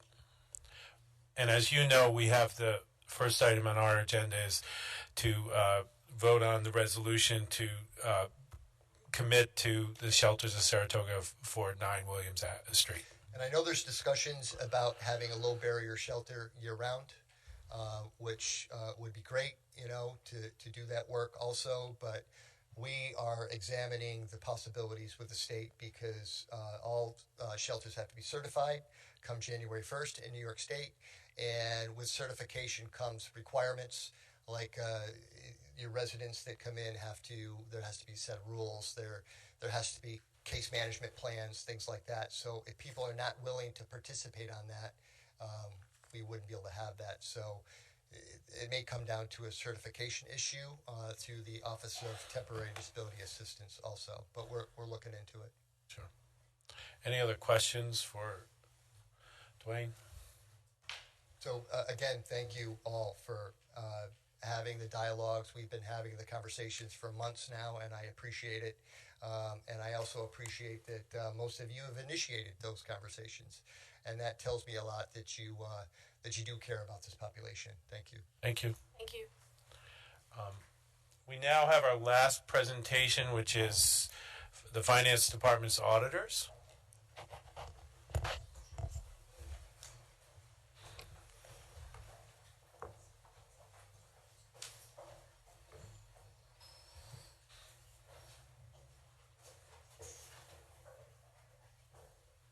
Good evening, everyone. Thank you very much for having me tonight. My name is Jonathan Gibbs. I am a partner at BST. We are the accounting firm that is engaged by the city to perform your annual year-end financial statement audit as well as your single audit.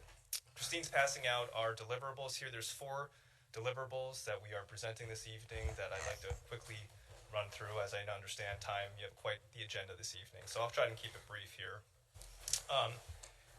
We began our audit in May of this past year, working with the finance department, and we wrapped things up before submitting the final financial statements in September. The financial statements are due to be filed with the federal government by September 30th, and we achieved that deadline. Within these financial statements that you're receiving right now, you'll see a few different tabs. The first tab would be the financial statements. We issued an unmodified opinion within the city's financial statements. That is the highest level of assurance that we can provide as your independent auditor. Within that audit opinion, you'll see that we issued unqualified opinion on all reporting units of the city. We had an emphasis of matter related to a restatement from a prior year, but no other accounting standards were implemented, no other accounting changes or other matters to be brought to your attention this evening. Page 4 through 14 within these reports is the management's discussion analysis. This is prepared by the finance department before getting to page 15 through 19, which are the financial statements of the city. Within those financial statements, this quick high-level overview, during 2021, total fund balance of your governmental funds increased $14.4 million, which includes a $9.6 million increase within the general fund. Some certain items this year and that you're going to receive in 2022, as well as the ARPA funding, which was $3.9 million that was received in 2021, with the remaining portion received this past summer. Within the financial statements, the notes of the financial statements have not changed much previously in comparison to prior years. I certainly can let you peruse those required disclosures which supplement the basic financial statements themselves. We also perform a federal single audit for the city. A federal single audit is required for any governmental entity that receives over $750,000. This year we audited the ARPA funding, the Coronavirus Relief and Fiscal Recovery program, which was the $3.9 million that the city received during 2021. One finding within the federal single audit was related to the disclosure of the total funding received under federal programs in prior years. There was a DOT program that received funding within 2020 that was not reported within the federal funding. That requires us to go back and to do some more procedures as well as refile the financial statements of the city for 2020 to the federal government. We did a state DOT audit as well over the DOT funding that the city receives. Annually, the city receives consolidated highway improvement funding. There were no findings or reportable items within there. Finally, we have required communications presented to those charged with governance. That would be all of you, commissioners and mayor, disclosing how the audit went. We had a great audit this year. I very much thank the finance department and their efforts. There were no disagreements with management. There were no estimates that we deemed to be not in accordance with generally accepted accounting principles. There were no significant transactions that we identified that required or warranted further consideration. And overall, there was nothing of substance to report to all of you this evening. So that's a high-level overview. I'd be happy to take any questions that anybody has.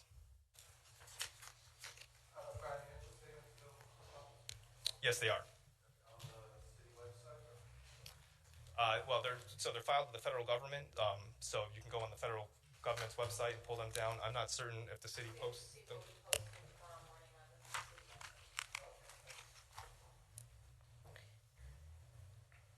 Do you want to talk us about the management letter for the city center? Yes, and the final item that I had on my agenda was the management letter comment.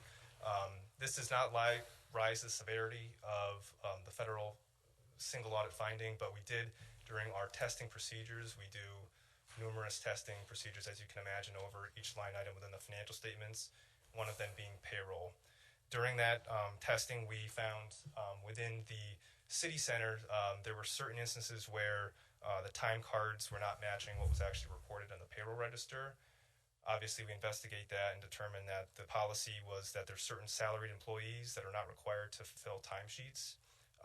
However, there's no formal policy within the Setting Center Fund in order to state that that's appropriate. So what we said was, we brought this to your attention to say there's no formal policy that salaried employees do not have to clock in, clock out. If that were to be approved by management and provided to us in future years, it would be beneficial in determining that payroll is operating in accordance with your internal controls. And again, we do not manage City Center or their payroll. We just happen to be the finance part of it. We're the authorizing authority.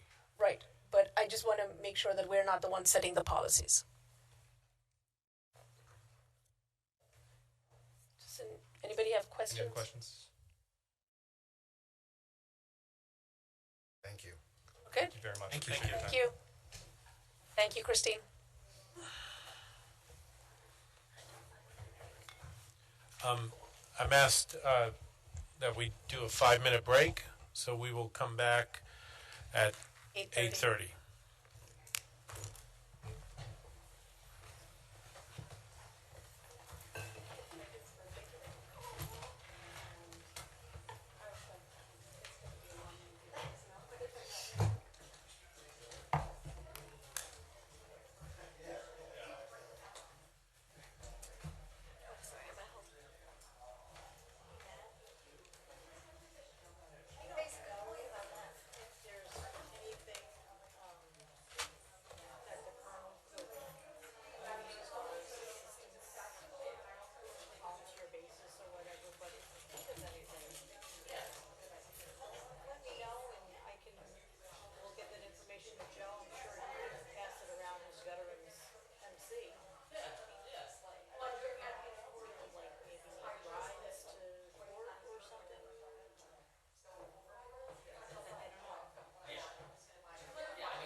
I spent a lot of hours in the AOH. Why? Are you? That's the question. You mean formally? Yeah. No. Why not? I don't know. I got a lot of shit I got to do, man. I'm a fucking busy man. You want to get sponsored? Sure. Put that out of my notes. Yeah. I am one, so that's what I'm saying. Yeah, no, I mean, listen, my dad was, my uncles were, and all that other crap. Yeah. They have golf for you. They do a couple other things. They do a lot of volunteer work and stuff. So, Yeah, listen, they do great work. I wanna find ways to get more involved with doing things that help people. It's simple as that. They got a lot of charity stuff that they do. They volunteer. Just go to the History Museum Gala. They used to be there. They were the raffle guys. Yep. Going around. I remember that. Stuff. Yeah. So they do a lot of good things. David said he was probably one of the staff members. He was the president twice. But Now, I where is it physically located? The AOH is? No, the AOH is in Circle Springs. Physically we where? We don't have them all. Oh, because I remember when it used to be over on. No, yeah, they do stuff like the KFC or. Gotcha. Rebecca. Didn't they have like the basement of the Rotary or KFC at one point in time? I remember going to that. Like on whatchamacallit, Woodlawn. AOH Hall. Yeah, it was Woodlawn. It was on Woodlawn.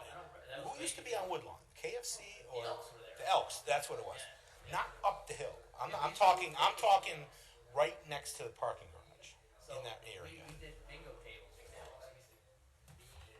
Brothers like our or whatever. Must have been one of us. One of the dads was an elk, right? And we used to take their tables and set them up for bingo.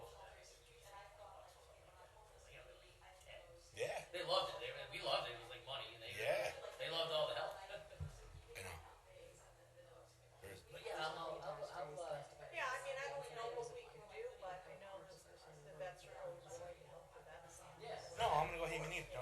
to see stuff before we vote on it? None. Okay, I'm gonna go blow this.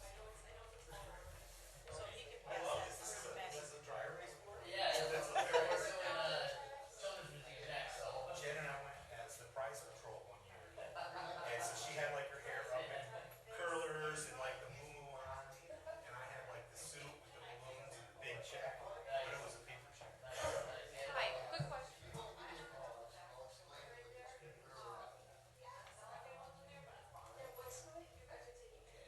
I'll tell you what, you want to move on? I'm also. I'll work today for the bathroom. Sure. Sorry.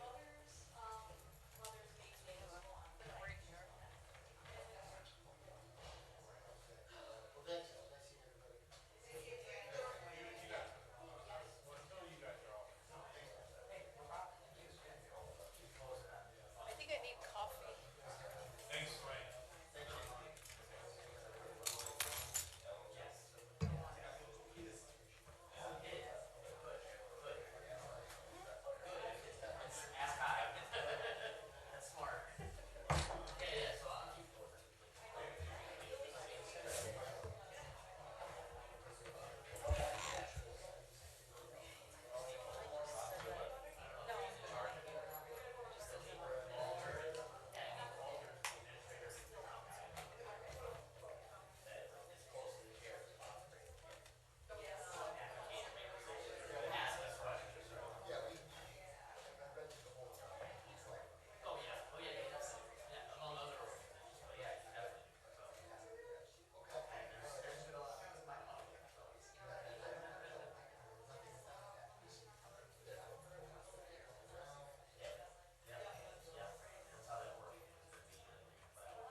Take care, Dwayne. Bye-bye. Thank See you. ya. Thanks very much.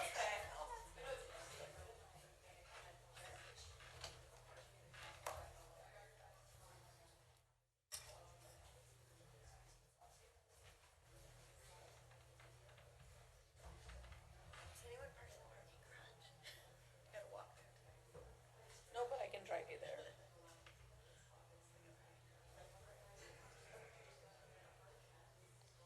I Heather ended up parking in my spot. Oh. So I ended up parking. your spot?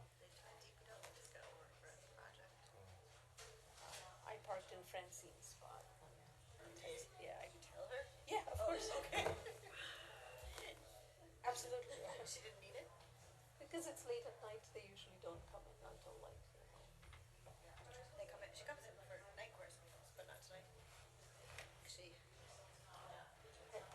She said it was fun. Oh. I owe you a quick update. Ms. Gaylord from NISTEC, the work will stop.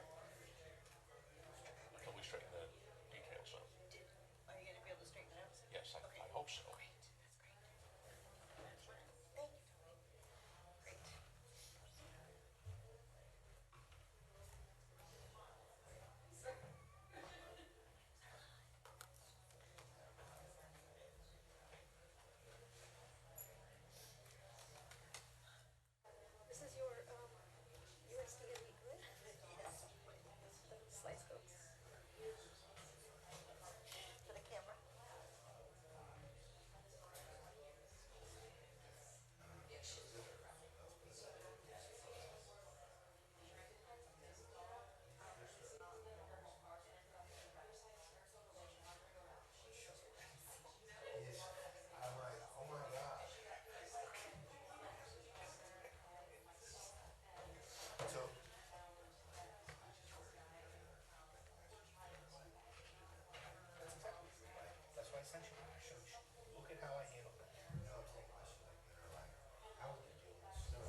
So I'm going to call the meeting back to order. It's 8:34, and we don't have any executive sessions, and so I think we're moving on to the supervisors' reports. I don't know who goes first. Okay, I'll go first. Thank you, Mayor. First item on my agenda is just a report on the Saratoga County Airport lease agreement. Today at the County Board of Supervisors meeting, we approved a lease with Prime Companies for a new hangar, 15,000 square foot hangar, and lease a new area of land for them to build that hangar. It's a 20-year lease for them, after which the county could renew the lease or take ownership of the building. This is in addition to the new terminal that's being built with the state grant that I mentioned at the last meeting. So this company has come to actually set up their own hangar for a private plane that will be located there going forward. So we are happy to have a new tenant at the airport and willing to work with them on their new hangar. Second on the agenda is the Heating and Energy Assistance, or otherwise known as the HEAP program. So HEAP is a program that is from the state, run through the Department of Social Services for income-eligible residents. It begins on November 1st through March 15th, 2023 for regular benefits, and emergency benefits open on January 3rd, 2023 through March 15th, 2023. They apply for, it's for heating assistance benefits for income eligible folks. They also do furnace repair, which actually opened back on October 3rd for applications. For the furnace repair, this program takes applications until the funds are used.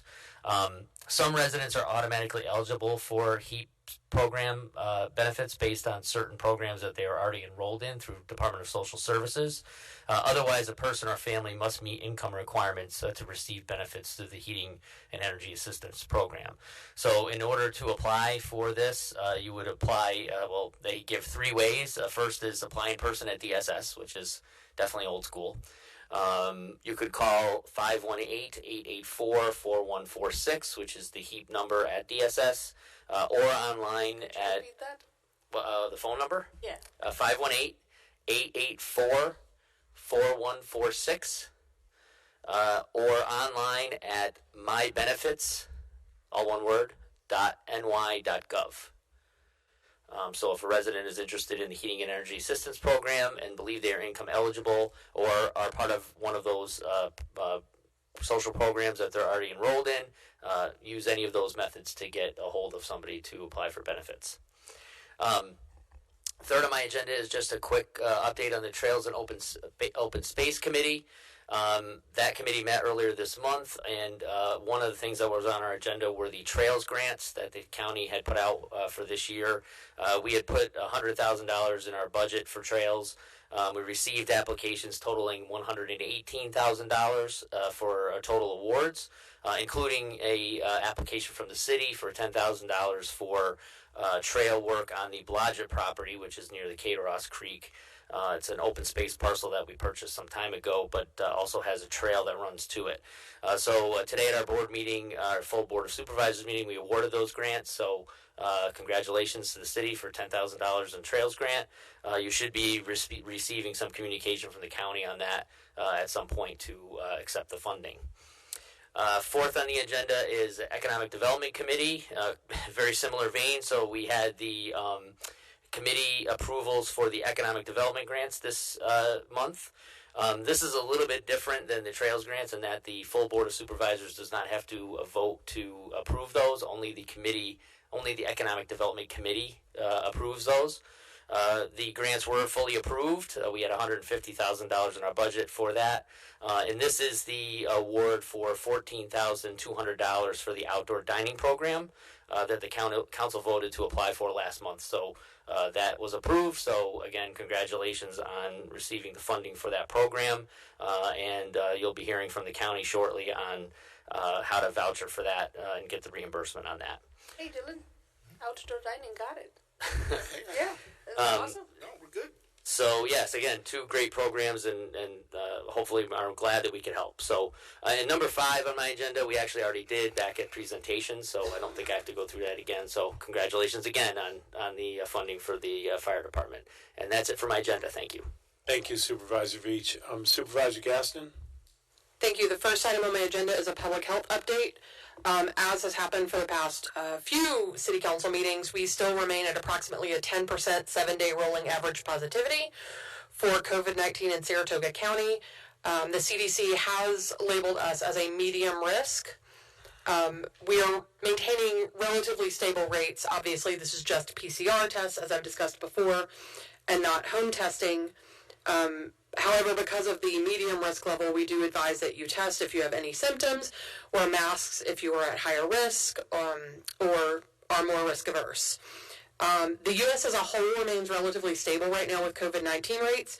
However, the world rates are increasing, and particularly in Europe, which the United States generally remains 2 to 3 weeks behind. They are seeing significant increases in case numbers due to a new variant called XBB. No, they cannot name them anything easier to remember or say. The XBB variant, however, appears to be more transmissible and able to escape immunity, but it does not at this time appear any more likely to cause death or serious illness. Obviously, all cases of COVID come with them the risk of long-term effects, so I still advise that you do what you can to avoid catching it. The bivalent vaccines continue to be eligible. If you want to see someone look quite horrible after it, I will be getting mine Thursday at 1 p.m., and you can expect a headache and zombie-like appearance from me for a couple of days. I did okay. I did fine too. It was like, Yeah, my last booster, I know you didn't. I saw pink elephants. It was not good. But it is important, and it's very helpful, and I have managed to not have COVID in my house at all with either myself or my children, and I've just jinxed myself. Additionally, the county did provide an additional recent shipment of COVID-19 tests, not a lot of them, but there are a few. So if you are at significant risk and you need one, please reach out to myself or Supervisor Veach. Or I'm not sure exactly where it's landing in the city right now, but there are a few available for at-home testing if required. Test, mask, be safe, all that jazz. And particularly remember it as we're going into colder seasons. The second item on my agenda is regarding the Saratoga County real property tax. On the 12th, there was a public hearing to potentially reduce the amount of property tax required by an individual who is over the age of 65 at certain income levels. It generally goes from approximately $15,000 to $50,000 in increments. The public hearing was to get the public's ideas and opinions about it. At the Real Property Tax Committee, we were generally in favor of it. I requested that the limit be raised from $25,000 to $30,000, which is more consistent with inflation, given where the rate was before. The public hearing didn't discuss a certain limit, but the public and the committee in general did seem amenable to the $30,000. So if you have any comments, you can send those to me or send them to the county. The public hearing is closed, but we have not voted on it yet. How would that work? Is it like a star exemption that would get applied? Yes. So essentially, if you are 65 or older and your income is within a certain range, you would, the lower end, you could get up to 50% off of your property taxes. The higher end would be a lower rate. You can set them at a variety of levels. Our county has done like a 4-step process. Some counties just do 2, like either if you're below this amount, you get 50% or not. But the law changed. the county real property taxes. Right, it's county real property taxes. The Saratoga Springs city tax, because Mechanicville and Saratoga Springs are cities and therefore have to collect their own taxes. Correct. But I'm just curious of the mechanisms and how they're doing it. Benita and I were having a conversation with Adam Feldman from Habitat about ways that we could help those types of projects continue to be more affordable, if you know where I'm coming from. You go and you build a market rate house that is built under the auspices of Habitat for Humanity. It's turned over to an individual. Well, if the taxes are just hammer them, you didn't really accomplish much. And so the thought was out there, and we're going to have a meeting in a couple weeks just to talk through, what their sales agreements look like and some of those other things. But I'm just curious. I'd love to talk to you more about just exactly how they're looking to. Sure, I'm happy to. I serve on the Real Property Tax Committee at the county, and that's one of the things that we've discussed. And state law did change on this relatively recently that allowed for some adjustments, and especially given the economic outlook, we thought it was a good time to change that. Because right now the current limit is like under 15,000, which is obscene. Yeah. So there's that. And Mayor, may I add one quick statement that's not on my agenda? Sir, a third item, I guess, would just be thinking with regards to the Veterans Court. I know Supervisor Veach and myself would be happy to discuss this and bring this to the county. I serve on the National Veterans and Military Services Committee for NACO, and I'm also a representative for the Elizabeth Dole Foundation, which works specifically with veterans and their caregivers. So anything that we can do to help support that. We are fortunate in our county, we have relatively few individuals who are unhoused that qualify as veterans, because the county and the city have made extensive work in that area. Primarily our unhoused population would not qualify for that, but they certainly would benefit from a veteran-specific court in combination with our Dwyer program and other peer-to-peer programming. So we are happy to support the city and the county more broadly on that issue. Thank you. That concludes my agenda. Thank you, Supervisor Gaston. We'll now move on to the consent agenda. Excuse me. I'll entertain a motion relating to the consent agenda. Is there a motion to approve the consent agenda? So moved. Is there a second? Second. Are there any questions, comments, additions, changes to the consent agenda at this moment? If not, all in favor? Aye. Aye. Opposed? Motion carries 5-0. The consent agenda is passed. I'll move on to the mayor's agenda. Our first item is a discussion and vote on a resolution, a comprehensive initiative to address city's homelessness. I'll read our resolution. Whereas this mayor and city council believe homelessness should be addressed with both compassion and constructive engagement, and whereas the mayor and city council wish to assist individuals experiencing homelessness in Saratoga Springs with the ultimate goal of eliminating it, and whereas the mayor and the city council want to ensure the public health and safety of individuals experiencing homelessness as well as those around them, and whereas the city of Saratoga Springs owns certain premises identified as 5 William Street, Saratoga Springs, New York 12866, tax map ID 165.5-1-28.2, and whereas the Senior Citizen Center of Saratoga Springs, the current occupants of the property, with the help of generous benefactors, plan to vacate the property and move to the Saratoga Springs YMCA sometime in the first quarter of 2023. And whereas the City Council believes that the public benefit of using the property to address homelessness outweighs the cost to the city, now therefore be it resolved, the City of Saratoga Springs intends to enter into a lease agreement with Shelters of Saratoga for the property. The lease agreement will be conditioned on Shelters of Saratoga using the property to run a full-time facility that provides a state-mandated Code Blue shelter, a navigation center, and a full-time low-threshold shelter on the property. Be it further resolved, for the winter of 2022 to 2023, Shelters of Saratoga will operate an interim Code Blue shelter at 4 Adelphi Street until the property is available for use.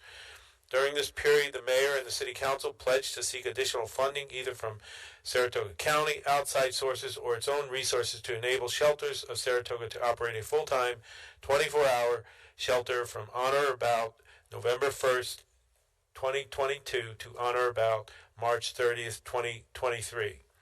Be it further resolved, the mayor, in collaboration with the members of the city council, will seek federal, state, and private assistance to support the construction of transitional and or low-income housing for the city. And that's in a form of a motion. Is there a second? Second. Is there any discussion? Yeah, if we may, I just was hoping to talk through a little bit of the language on this so I understand to the extent what our commitment is that we're calling on each other. So when I look at be it further resolved, the first be it further resolved,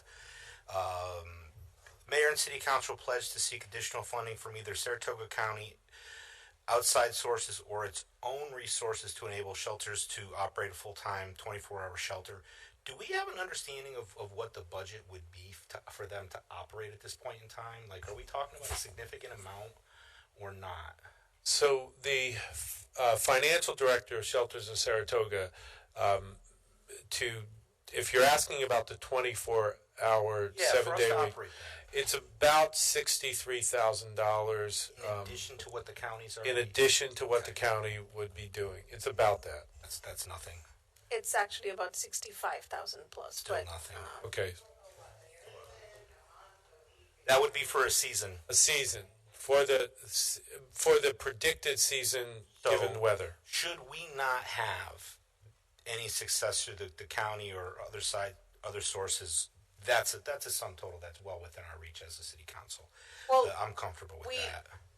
We are working with county. Like I said, I'm set up a meeting already. If So it was $1 million, that's one thing. It's $65,000. It's a lot easier to accept and say, hey, that's if it falls down to us, we still have the wherewithal to make this happen. That's where I was just looking to understand that.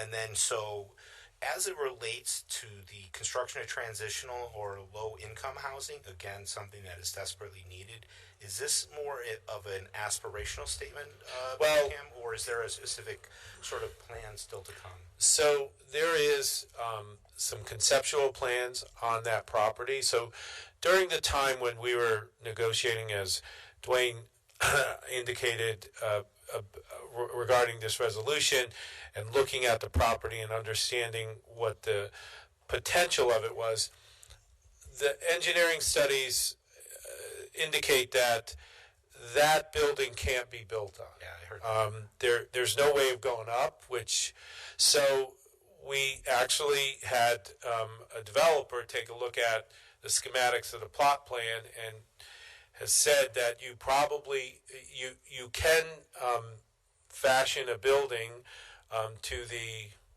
western part of the existing facility. You could potentially construct about 40 units. It's a start. Wow. The key there, though, now is that we have the concept is to look at all the various licensing issues. So there's issues of we're near a school. We have to look at that. But here's the good thing is the zoning issues we have sort of looked at and they seem appropriate. So there's a potential there. The next step after we've sort of looked at all the licensing is then to look for the funding for this. There is funding out there, both in the federal and the state. We're also looking at, as you, I think, met with the Delta Development Consultants, we're looking at that possibility of a downtown revitalization grant that the states are providing. So there's lots of potential to do this. It is. I don't think it's aspirational as much as a realistic plan for the next year or two to look at that and get that done. So that's what this is alluding to, because one of the things we wanted to make clear to shelters was that if they take the property and we lease it through DPW and work on that issue, that there could be another facility there. That they're understanding up front that could happen. So there wouldn't be that parochial argument. Well, exactly, and because most likely the city wouldn't necessarily run it. The housing authority would run it, because we've had discussions with housing authority, or potentially RISE or one of the other agencies that is more adept at the transitional housing part. So there's options there, and questions that we still have to answer, but it really does. This site does allow us to do a number of things that I think we've all wanted to do collectively, and as people reminded us tonight, we pledged to do as we were being, as we were campaigning. So I think that, we are going to be able to do what I think we all agreed was an important part of our campaign commitment. And we've been working on this for months. I mean, this is not just something that happened overnight. We've all been working on this for a while. Excellent point, Manita. Excellent point. And I just want to make a quick clarification here in the be it further resolved. You say November 1st, 2022 to on or about March 30th? Is that supposed to be March 31st? Well, it is the description of that I got from the Senior Citizen Center was that the first quarter of 2023 was a good estimate to when we could expect that they're moving. I could have, so I guess it could be 31st, but they actually think that they might move by January. Right. No, I know. So I've had I those was just keeping it conversations with flexible them. because we're Absolutely. doing this as a resolution. But is there any other comments? No, thank you for that Mayor. additional information. Just as a clarification, the Code Blue season goes through April 15th. I don't know if it's intended to align with that or not, but the actual legally required Code Blue season is through April 15th. Can we do a friendly amendment to change this to on or about April 15th, Where we? 2023? Well, again, Maybe that last sentence there on the but first page. but again, what we're trying, all we're doing there is saying that what they believe is that they're I going to know. move. Wait, this just, that way it covers us for the Code Blue season, that's all. Is the city council? I mean, really, that's who would I'm comfortable with this. I'm comfortable with the friendly amendment from Supervisor Gasson. The suggestion, the Oh, offering. I'm sorry. What was it? April 30th. April 15th. Okay. Thank you. So we need to. Is there a second on the? So you made the friendly amendment. Is there a second? Is there any discussion on the friendly amendment? Nope. Any other discussion on the resolution? Nope. All in favor? Aye. Aye. Opposed? Motion carries 5-0. My next item is a discussion and vote of resolution to support the creation of a Veterans Court for Saratoga County. I move that the City Council recommend to Saratoga County that it create a Veterans Court that will address the particular needs and necessities of United States veterans and provide specific resources and services to such veterans. Is there a second?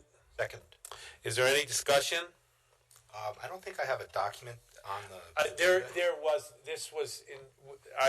The agenda item was on there, but what you're reading. I'm just reading this. We put this together just before the meeting, so I'll repeat it. I'm sorry if I read it too fast. I get it. I just didn't have a document. Sorry, we did not have the opportunity to. I'll read it again. If I just again being the non-lawyer at the table or one of the non-lawyers at the table.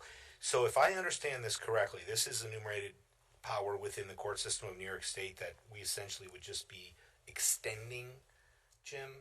Would that be the right way to... We would be publicly letting the courts, the unified court system, know that we're in favor of this. And it would apply simply to city court? No, I think by necessity it would have to encompass Supreme Court, because the. So then we're not necessarily making a change with the support of this resolution. Okay. No, we're just endorsing. Okay.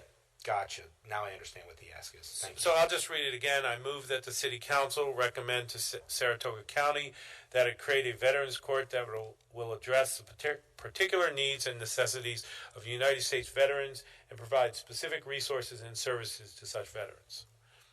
And there was a second. I don't remember who it was. Second. I think it was myself. Okay. Is there any other discussion? All in favor? Aye. Opposed? Motion carries 5-0. My third item is a discussion and vote to approve NYPA 90% design report. The City of Saratoga Springs is working with the New York Power Authority, NYPA, to guide the city through the purchase of utility-owned lights, design, and engineering, and to convert street lights. NYPA provides a full turnkey service to cities who want to upgrade their street lighting to connected LED. On April 6, 2021, the City Council unanimously approved the mayor to sign the NYPA Master cost recovery agreement enabling the city to enter into an energy services contract with NYPA for the design, development, construction, implementation, and administration of the city's energy-efficient LED streetlights conversion project. This design milestone is the 90% submission and defines the opinion of probable cost, means of implementation, projected annual savings, and maintenance savings related to the LED upgrade of its street lighting system. So I'm moving to approve the NYPA 90% design report. That's in a form of motion. Is there a second? Is there any discussion? All in favor? Aye. Opposed? Motion carries 5-0. This is a discussion and vote authorization for the mayor to sign a co-sponsor fitness agreement, and that's in a form of a motion. Just to explain this, the rec department is asking for the mayor to sign a co-sponsor fitness agreement for the city's fitness program with Marcy Fight. The city will receive registration revenue and will split the fees 50-50. The department would like to start with a Ballotone and Pumped Up Strength class, which are 6-week classes, 1 day per week. Ballotone is a cardio and strength training program that combines dance, Pilates, and fitness moves. Ballotone is an innovative program that provides the non-dancer the ability to develop strength, balance, and agility through a combination of dance and fitness moves. There is also a cardio component that boosts metabolism and develops muscle endurance. Pumped Up Strength is a combination of strength training and cardio exercise program with strength classes that provide multiple benefits, including improving strength, increasing bone density, and reducing the risk of injury. This class provides also has a cardio component that boosts metabolism and challenges a participant's body in a different way. So I move that we authorize the mayor to sign this co-sponsor fitness agreement. Is there a second? Second. Is there any discussion? I mean, obviously we want to know if you're going to participate. I mean, are you saying I need to? That's what everyone here wants to ask. I mean, this whole Ballotone idea. The Ballotone, you know. That sounded really spicy. I can't even say Pilates. I'm sure I can't do it. So, is there any other discussion? All in favor? Aye. Opposed? Motion carries. The next item is discussion and vote authorization for the mayor to sign a contract with Kirby, Eisner, and Curley for bankruptcy legal services.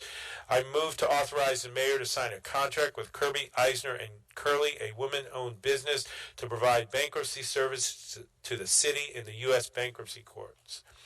And that's in a form of a motion. Is there a second? Second. I'll just explain this.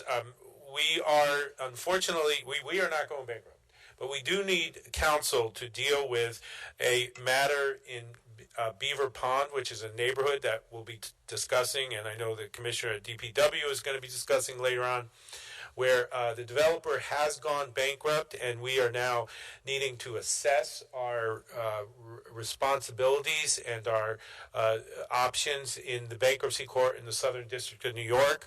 And so we bid this out, and Kirby, Eisner, and Curley, really interesting women-owned business in Hudson Valley, has given us a great bid, and so we are asking for the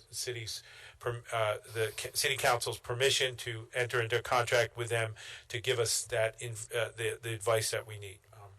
Any other discussion? I love the diversity of the selection. All in favor? Aye. Opposed? Motion carries 5-0.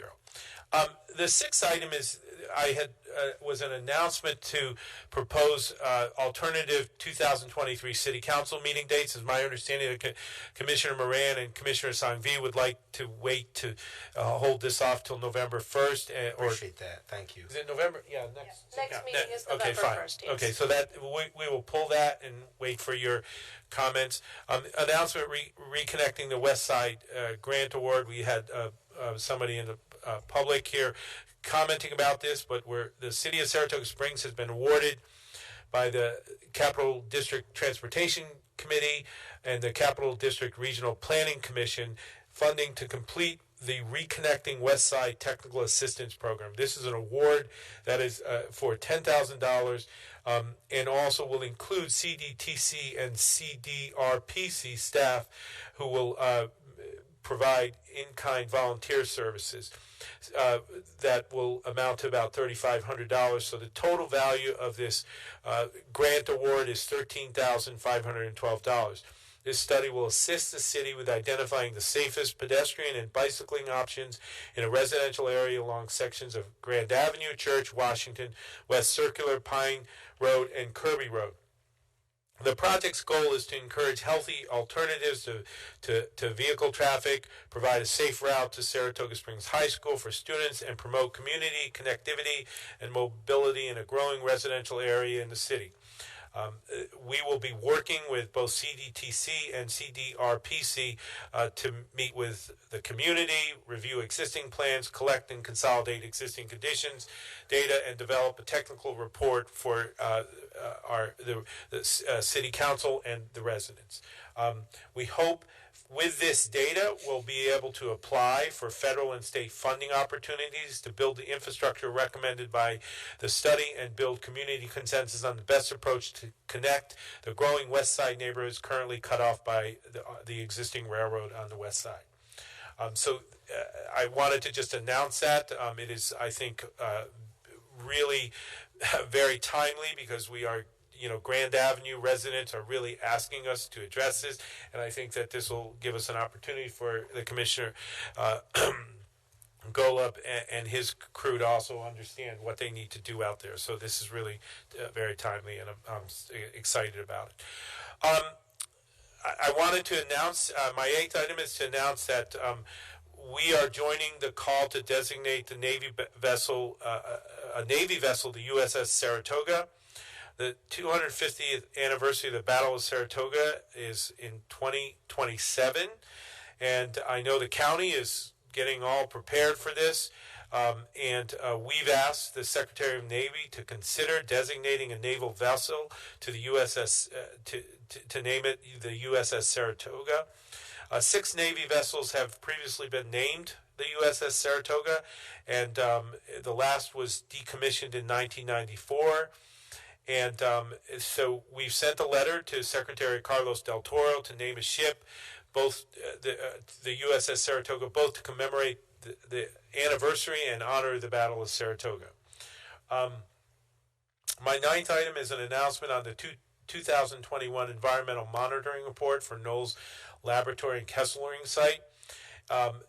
Some of you know that the Knowles Laboratory and Kesselring site function in the research and development of Navy nuclear propulsion plants and training of personnel in the operation of these plants. There is significant environmental monitoring, and they have produced a report to the city, and the 2021 Environmental Monitoring Report for this site concludes that operations continue to not have an adverse effect on human health and the quality of the environment. And I believe that report will also be on our website. The 10th item relates to something earlier we talked about in terms of our securing bankruptcy counsel. We are going to be doing a Beaver Pond workshop meeting with the residents on November 2nd at 5:30. It will be up in the music hall, and it is going to be an open meetings, so all the city council members may attend if you like. There's 3 purposes to this meeting. 1, to tell the neighbors, the neighborhood of Beaver Pond, what we have done. 2, what we're planning to do, and then a sort of schedule of when those things will occur. You're all welcome to attend that. My 11th item is an announcement on Halloween skate and winter registration. The Saratoga Springs Rec Department presents a Halloween skate party on Sunday, October 30th, and during both the family skate, which is from 2 to 3:30 p.m., and during the open public skate at 3:45 to 3:15. Admission is $4. City residents with a drop-in rec card And for anyone else, it's $5. The first 50 paid admissions at each session who wear something Halloween themed, and maybe I'll wear some Pilates outfit, will receive one admission ticket to an upcoming family skate or open public session. You know, my best material when there's somebody in the crowd. We are thankful for that. Will there be a senior citizen discount, Mr. B?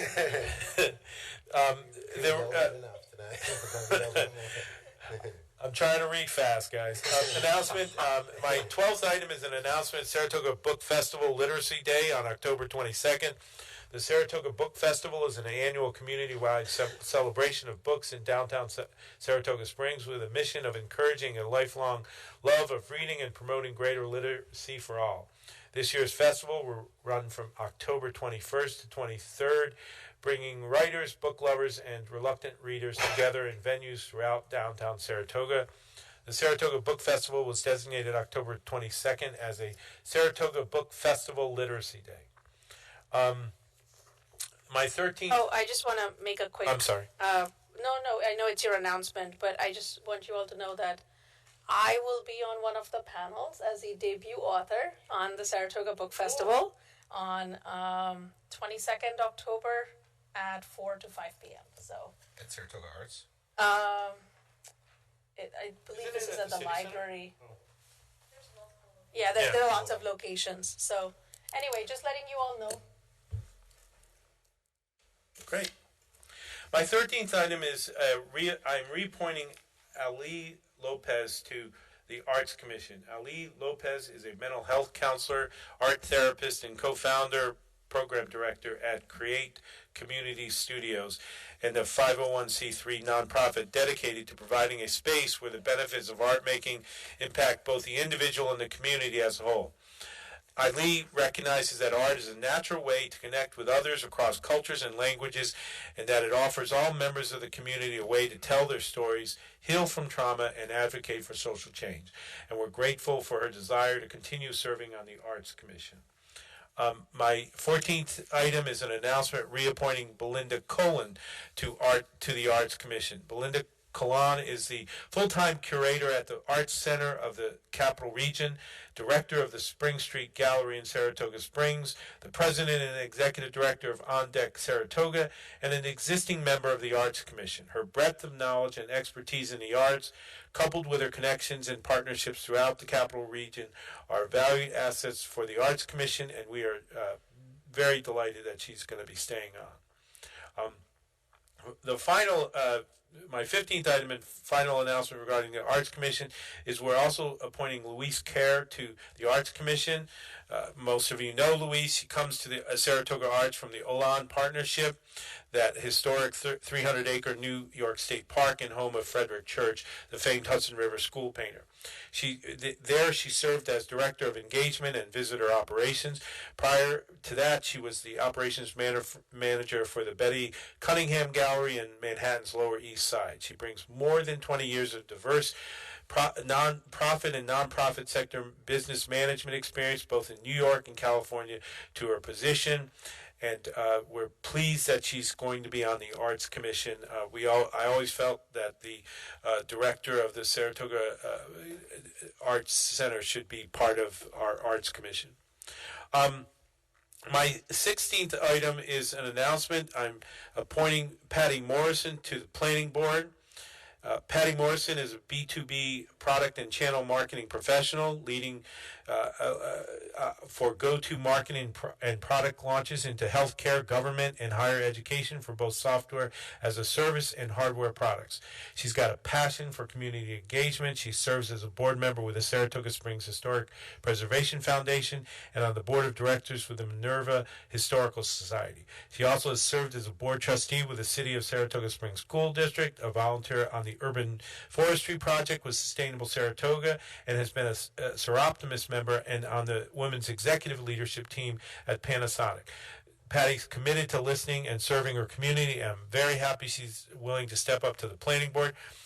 By the way, her appointment is to replace the only woman who was on our planning board. So we're very happy to bring another female voice to that, probably the most important board after the city council. She was an alternate before, right? She is resigning her position. Very good question. She's resigning her position with the design review to take this position. She was an alternate with design review. Thank you. Okay. And she, I thought she'd be perfect for the planning board and the responsibilities it has to our community. And hopefully we will consider appointing other women to the planning board as vacancies come up. Absolutely. That I think I was surprised to hear that. And by the way, just we have a zoning board position now open and an alternate on the planning board. Recently, 3 females. Maybe the last 3 people to leave the planning board were female, so that Yeah. may have skewed the numbers a little. Yeah. There was a yes. Mm-hmm. I am asking to add a 17th item, and so I'm moving to add a 17th item. It's a motion to add a memoriam for Gregory J. Benton, a longtime city employee who passed away last week. Is there a second? Second. Is there any discussion? All in favor? Aye. Aye. Opposed? Motion to add it is passed 5-0. Gregory J. Benton, 71, passed away on October 12th, 2022, surrounded by his family. Gregory was a longtime city employee who retired in 2006. He started his career in the Department of Public Works as the city's first arborist, and later became the director of beautification, where he designed, planted, and maintained the beautiful flower beds along Broadway, Union Avenue, and Congress Park. He was a graduate of Saratoga High School, served in the U.S. Marine Corps, and also was a past president of the DPW CSEA Union. I want to extend, along with, I'm sure, the other city council members, our condolences to the Benton family on this loss, and the best wishes to his family. And that concludes my agenda, and we can move on to the accounts department. Thank you, Mayor Kim. Thank you. Excuse me.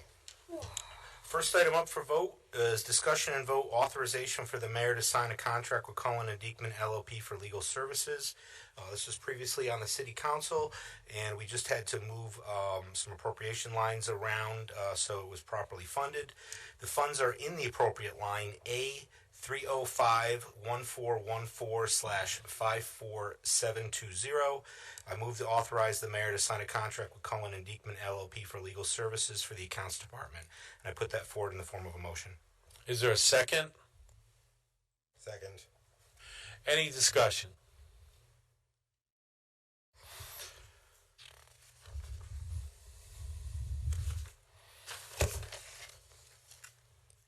I explained earlier that I philosophically believe that everyone should be heard, and I stand by that.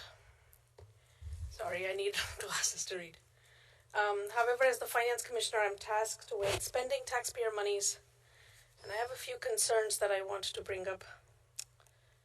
The first one, obviously, while the money is coming from accounts, from a taxpayer perspective, it's all city money, and I believe the city and the city council should be the client, and not the accounts department and the commissioner of accounts.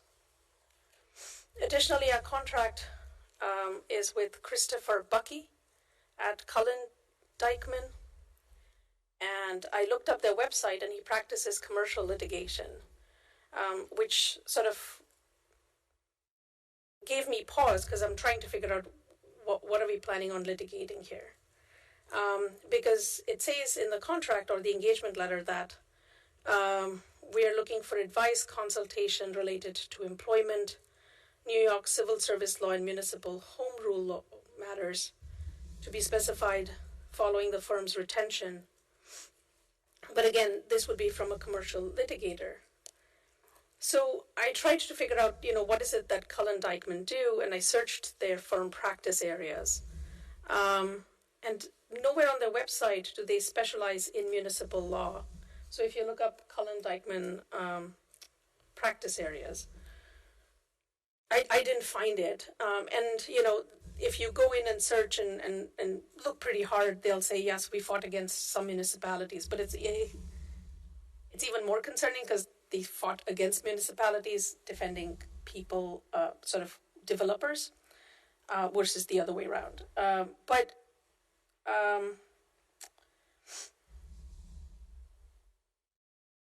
So it's from what I could understand, it seemed like we were setting ourselves up on a path to litigation, and I wasn't sure if that was in the best interests of our city. So then I went to the Goldberger and Kremer website to check out their practice areas. And on their website, they say they practice general municipal law 207A and 207C matters, harassment, discriminatory policy, investigations and training, wage matters, wage and hour matters, civil service law, so on and so forth. I also did some digging and found that they were the labor relations counsel for many public employers, including the city of Amsterdam, Gloversville, Plattsburgh, so on. Do I start addressing some of those? Give me a second, and then It's a long list.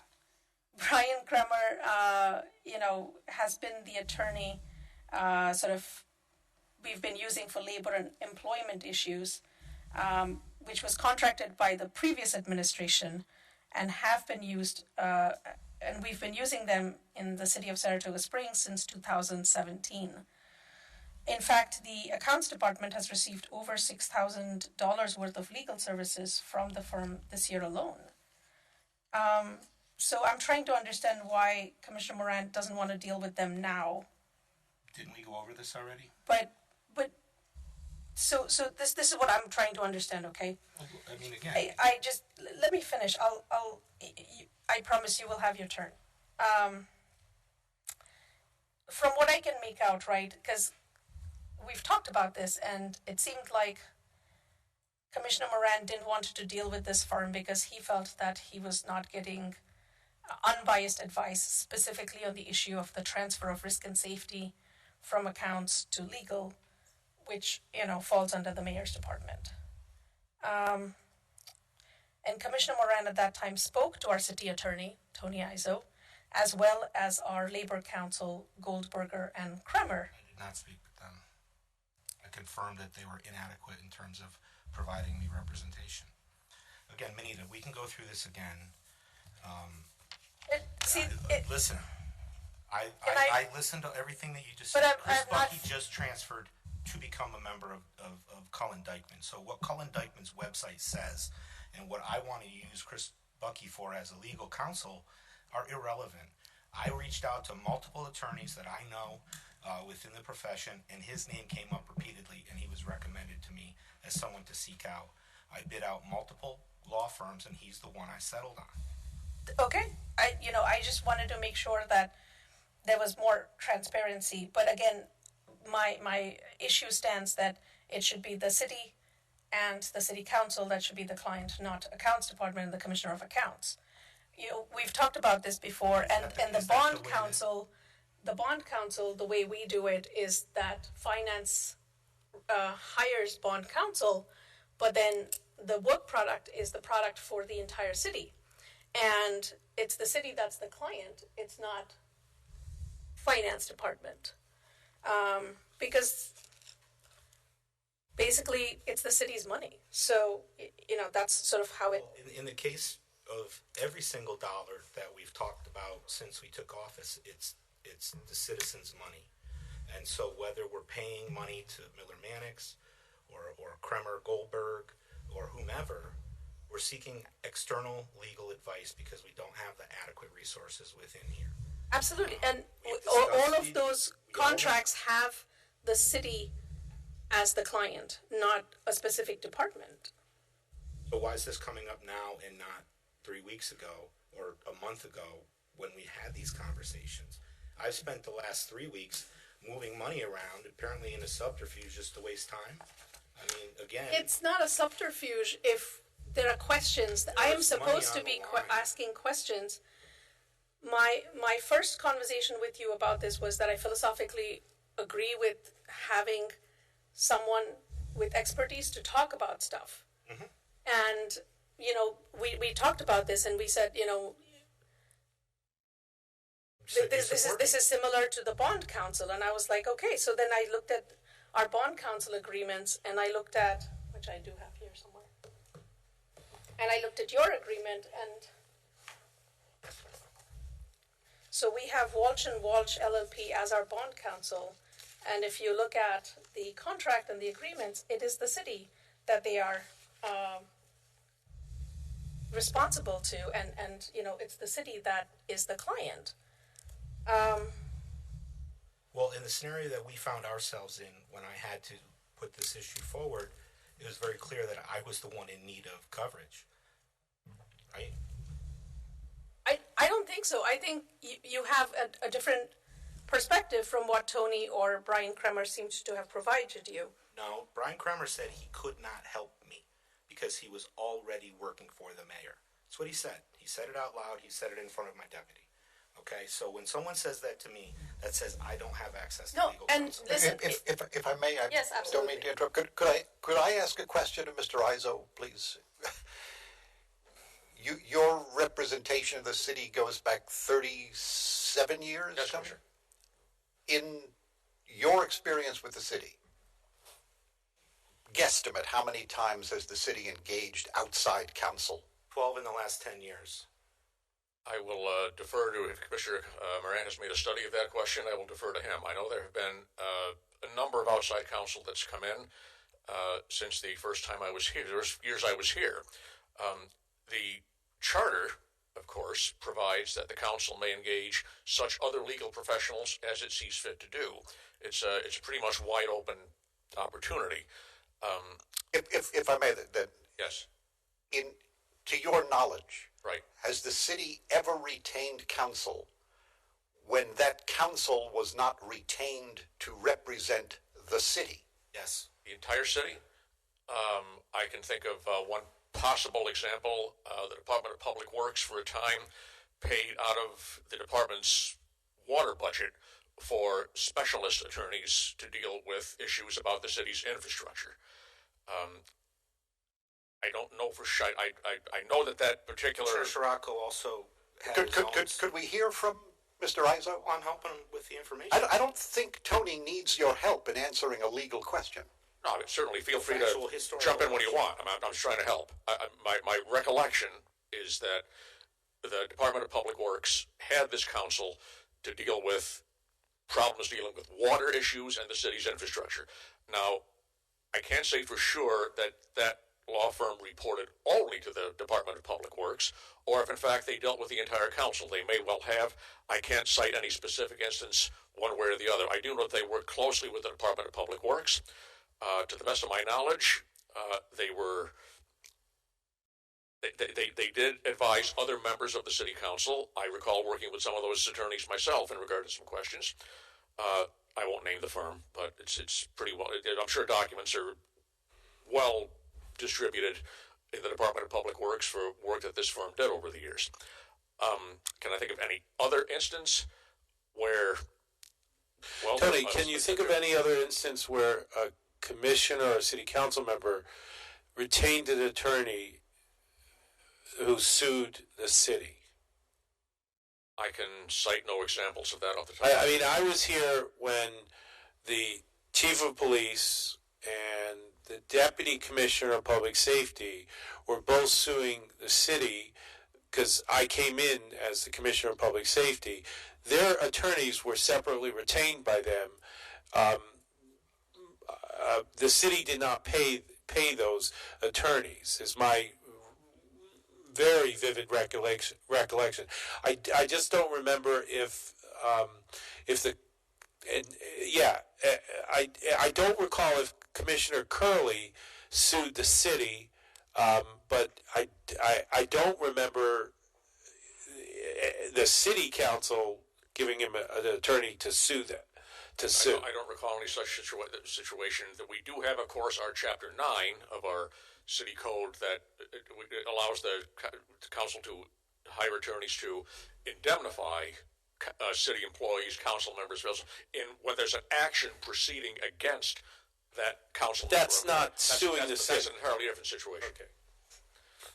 In response to your question, Commissioner, there have been a number of outside counsel hired. Can I identify a situation precisely like the one you just described? No, I can't. You were good enough to give me an opportunity to speak previously on this at a pre-agenda meeting, and I can only restate my points then. I understand Commissioner Moran's position. I absolutely respect his right to disagree with an opinion that I may give, and I absolutely respect the power of the council to hire such attorneys as they may see fit to hire. As I say, nobody respects that more than I do. I wrote that paragraph. So thank you again for listening to me. That's my response. Tony, the question I asked you, and based on this, I'm not sure I understand if I got the right answer or not, was, one, is this permissible for an individual council member to use their budget to hire counsel? With that doesn't have the city as the thing, right? Yeah. As an individual. Yeah. Yeah. Is that permissible? One, and two, have there been instances of that happening before? And I would cite. Telling me there were a number of instances where that happened before, but now it sounds like maybe that's not. I can only cite the same instance, Commissioner, where the Commissioner of Public Works, I believe, paid for that water and infrastructure expert council out of that departmental budget. So let's go with the first question then. Let me answer. Let me just provide one. Is it permissible or is it not? Because everything we're talking about right now feels like we're just giving our opinions on whether we like this idea or not. And I just want to know from a legal perspective, can he do this or can he not? Because who cares what I think about it? If it's legal, he can do it, and it doesn't really matter what we think about it. If it's not legal, then tell us that it has to be the council. And but just, forgive me, not to put too fine a point on it, so that we're all clear here. We're talking about using taxpayer funds to authorize the retention of counsel by one council member for the purpose of litigating against the city. Says you. What's the point of it then? So that's what I was trying to understand. Was that why are we hiring the commercial litigator? If I can respond to Commissioner Gollum's question. Commissioner, the charter doesn't state one way or the other about that. It just says the council may engage the services of other legal professionals. It doesn't say particularly whether there's anything prohibited about hiring an attorney that another council member or another employee may use to sue the city, as you said. The council, not council members. Council may hire such other legal counsel as it may see fit to do, yes. Such other legal professionals as it may see fit. So when Skip Scirocco was on the city council and Joe Scala was a city attorney, Skip hired his own attorney because he would not deal with Joe Scala. That is about as close to the precedent as you could get. So did he go against the charter then? Well, again, why am I being accused of taking the city to court because I want to have a friggin' attorney to talk to? I didn't say that. I'm just asking, why are we hiring a commercial litigator? You're stuck on this issue. It's like this guy is not a pigeonhole. He has skills. I have talked to him about what areas he has practiced. Again, what you've downloaded off the internet, I can't vouch for, and nor do I really care. It was from the website, so that's why I'm trying to get some clarification. How do you see this proceeding? How do I see it proceeding? There is an established precedent that I just stated that Mr. Izzo just agreed with. There is no preclusion to me doing this, and I'm entitled to representation where I don't feel as if I've had access to legal representation as a commissioner in our form of government. Well, let me ask this question, and I'm choosing my words carefully, and I'm putting this in a conditional statement. If there were a friendly amendment to your motion that said the client would be the city of Saratoga Springs, and the retainer agreement would be signed by the mayor on behalf of the city of Saratoga Springs. Would that be an acceptable friendly amendment? If I don't have such an amendment. I would were have to talk to made? a lawyer to understand what that lost me in terms of availability of and access to a lawyer. Because again, the notion that here's one employment lawyer, whoever gets to him first, you got him. Here's again a land use lawyer that we're using for multiple reasons now and spending money on that you're not asking questions about. That again, do I have access to them or not? I don't know. But what's clear is we don't have the volume of resource that existed previous to us being in office. I have 4 months, and we've all 4 months recognized the lack of productivity. And it's not a statement about Tony. 2 people does not equal 1 person. So we have the need. And not only that, we're busy and we're pushing into new areas. And so the fact that I want to have access to someone who has commercial experience, guess what? I work in the commercial world. I deal with businesses. I'm dealing with short-term rentals. He has exposure and experience working with constitutional issues regarding the state and civil service. He has everything that I was looking for in an attorney, and that's why I bid him out. But basically my question is, would that attorney be working for the city? Would that attorney's ethical obligation be zealously to represent the interests of the city? And would that attorney be ethically precluded from taking a position in court in opposition to that of the city? Well, based on your grin, I'm not going to answer that question because you're asking me a question that's set up. So I don't understand the constitutionality of what you're asking me.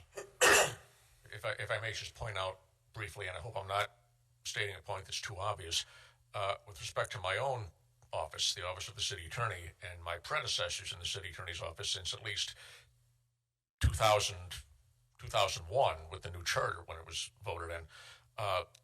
Again, I wrote the paragraph.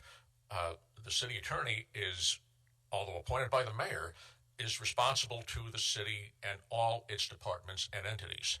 So that's the way the City Attorney's Office works. That does not preclude what's in the second paragraph of that section, that the City Council can hire such attorneys as they see fit. But the City Attorney's Office is available to all city departments and entities, and has been since that charter was voted in.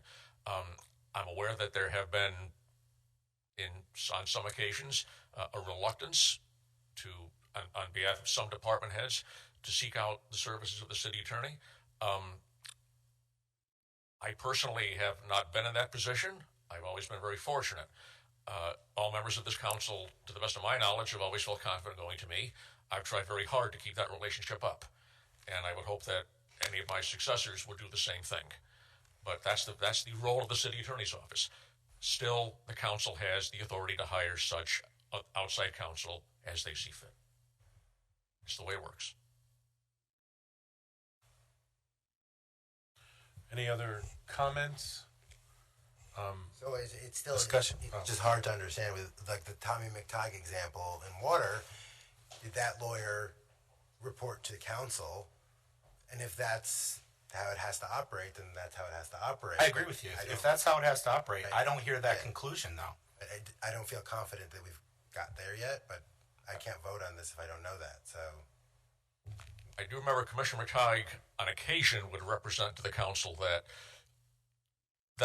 that's his lawyer. He had a lawyer in his department, but to the best of my knowledge, that particular law firm was, I thought, under a contract that came to the council table. To the best of my knowledge, that happened. Would I have to research that to be sure? Yes, but to the best of my knowledge, that contract came to the council table and was approved by the entire council. So was it something that was done because of the way water and sewer funds are managed? Because they are separate funds, and therefore, if it was an infrastructure issue about that, that's how the money was used? I'm trying to understand why I the money recall was... the issue was that at the time, the Commissioner of Public Works was pursuing essentially the idea that we needed a new water resource, that the lake, that the reservoir was insufficient, and that essentially what he was looking for was the possibility of hooking up to, I think it was Saratoga Lake, right? So. Yeah. It's another water source. And so he wanted council to look at that specific issue, and it was controversial on the city council as to whether or not that was the right path because of cost, et cetera, et cetera. So my recollection, he wanted that resource to sort of, undergird his argument that we needed to look at an alternative water source. It wasn't to focus on anything the city council was doing. It was to focus on what he wanted to do as far as that resource.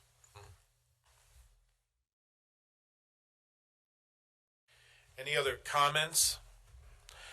Any discussion? All in favor? Aye. Say aye. Opposed? Nay. Nay. Motion fails 1-4, I think you said. Yeah, I mean, I need more. But here's the thing, guys. Here's the thing. You need a judgment on a legal issue, and he can't answer the question. Your mind is being tilted by what it ought to be, what's legal, what's not legal, but we can't get the answer. How in the world are we going to function as a government if we don't actually have access to the information we need to make the proper legal judgments? It's absurd. So as I said, my vote was no based on the fact that I don't know how this has to operate. Yep. And I understand that. To revisit it if we got some clarity on. How are we going to get the clarity? Oh, that's a good question. And I mean, I think it's important, like to Jim's point, right? I believe that if the city is paying for it, even if it comes from any person's budget, right? Bond council comes from finance's budget, but the work of the bond council is a work product for the city, and the city is the client. Do I get to interview and approve your bond council? Nobody's asking you. We're not asking to interview. Anita, what do you? Come on. Well, I'm not asking to interview. You just interrogated me on the guys. Well, I mean. No, I'm trying to understand. I'm trying to understand. What is the point of a commercial litigator? I was trying to understand. Is the point of this to have a litigation over an issue that seems to be resolved, and if so, like shouldn't it be? Which is access to legal assistance. I've even said to you during our conversations, anybody can use these lawyers. I don't care. And if anybody can use the lawyers, then the city should be the client. That's all I'm saying, right? That was the friendly amendment that Jim put forth, is that the city and the city council, and not the commissioner of accounts and the account. I would need a lawyer's opinion of what his question was. I really would. Because he's asking me a specific question for a specific reason. Just by way of example of a current situation that we're facing, that where it underscores that the council is that the attorneys that we are using are for the city council. The bond council that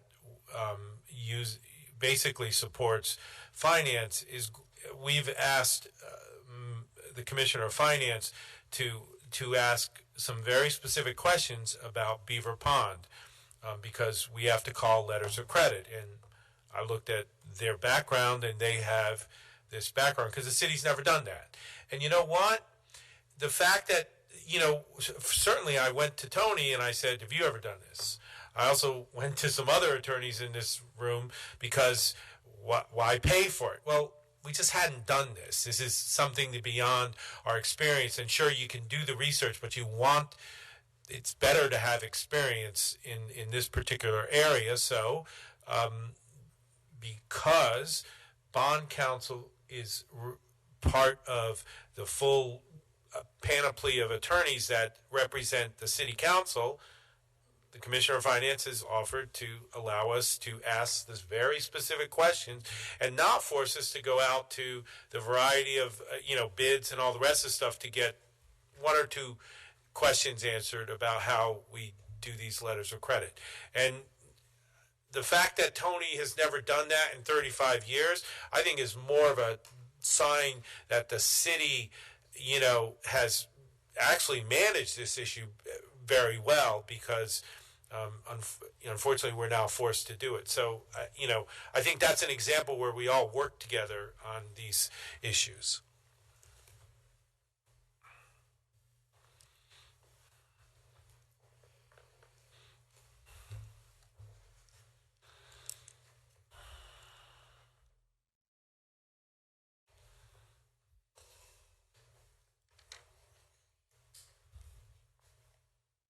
All right, so we're adrift without a rudder. Good stuff. Second item on my agenda, set a public hearing to amend Chapter 136 of the City Code to include Design Review Board review of locations. Public hearing will be held at the next City Council meeting on November 1st, 2022. Got that? Item number 3, award of a bid for orthophosphate to Chemrite Incorporated. Upon the recommendation of the Department of Public Works, I move to award the bid for orthophosphate to Chemrite Incorporated in the amount not to exceed appropriations. And I put that forward in the form of a motion. I'm sorry, is there a second? Second. Is there any discussion? All in favor? Aye. Aye. Aye. Motion carries 5-0. Number 4 is an announcement, short-term rental workshop number 2. The next short-term rental workshop is scheduled for Thursday, September 17th, 2022. Excuse me? What did I say? I'm sorry? Oh, geez, I'm sorry. The next short-term rental workshop is scheduled for Thursday, November 17th, 2022 at the City Center at 6 p.m. The first workshop was held on October 5th and attended by more than 120 people. It was a fairly robust conversation, but it was brought to my attention after the session that Airbnb had become aware of it and had reached out to essentially a large portion of the hosts in our community, and so there was a disproportionate representation of Airbnb hosts, which is fine. They're a part of the conversation. We got through a lot of, I think, important issues, and that community of folks is a part of the solution set that we're all going to be looking for. What I would hope is that with a little more notice, at this next meeting, we'll get more of the citizenry out there, so we have more of a balanced conversation as we're going to start focusing in on topics related to, again, ultimately what may define our short-term rental program. And one important point to mention to everybody, so everybody understands this: taxation is not something that is able to be move forward at the city council table. That is something that will have to happen in conjunction with the county and the state. And so the things that we're looking at really relate specifically to the rentals themselves. Safety really is the primary concern and conversation we're having. So just so the folks out in the public understand the direction we're taking with this. Are we thinking of registration for short-term rentals? So we're not being prescriptive at this point in time. I think that it's important that we keep an open mind. One of the things that was brought forward at this meeting that I thought was one of the most positive aspects of it was the notion that the local host community themselves form an organization such that they're speaking with one voice. And I think when you look at people who are actively involved in this short-term rental market, the vast majority of them want to be good hosts. They want to have a great rental experience for the folks who come to their facility, and that's great. The bad story ruins it for everybody is the same connotation for them. And so ultimately their thought process, in my thought process as well, is self-regulate. Make sure you know who the good and the bad are. And that's less government influence and interference with that market. But yeah, safety, and understanding how many bedrooms are there and who the local contacts are, such that if there is a first responder situation, our men and women are not walking in blind. And that was something that was really universally accepted by everybody, and I was pleased to hear that. But with any sort of registration, you have to think about what the next steps and the implications of what does a registration mean. And there's a lot within the zoning code that really needs to be contemplated. And this is going to be something that ultimately we're going to have to work again across departments with the mayor's department, my department, finance very likely as well, and frankly, public safety, in order to get the right mix of needs of the city, needs of the constituents, and then obviously the ownership rights of the property owners in the community. So it's a difficult situation. I think we'd all be better served by having direction from the state, but we don't. So we've got to do the best that we can. There is some movement, right, on the state's end too on this issue. Not a lot. I mean, I think maybe on the taxation side, maybe not so much on the things that matter to us most, which are how does it manifest itself in our communities? What's the impact of 10 or 15% of our housing stock being used as a short-term rental or not a long-term habitable space by people that are important in our community? Oh, absolutely. I agree with you. So. And obviously we have to work with the state legislature first to have the four the carve out from 1979, correct? Right. Yeah, that will take an action by the state, and we'll have to have sponsorship by both an assembly member and state senate member, and so those are up for election soon. So hopefully we get the right folks in office. Any other questions on that? I'm sorry? No, Okay. I thought you needed The date of that workshop, sir?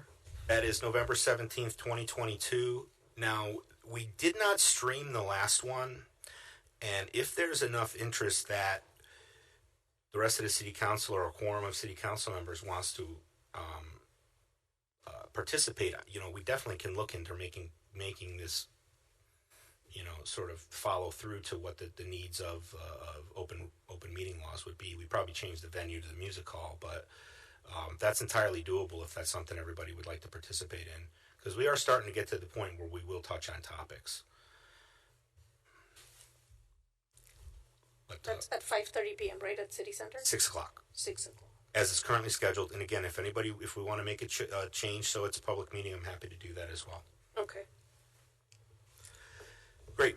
Next announcements. We just have a couple of special events coming up. Upcoming on October 22nd, hosted by Saratoga Springs Downtown Business Association, is the Fall Festival. I think anybody who's participated in this, it's a downtown trick-or-treating event. There's lots of different activities. There's a pumpkin roll down Caroline Street and a costume contest.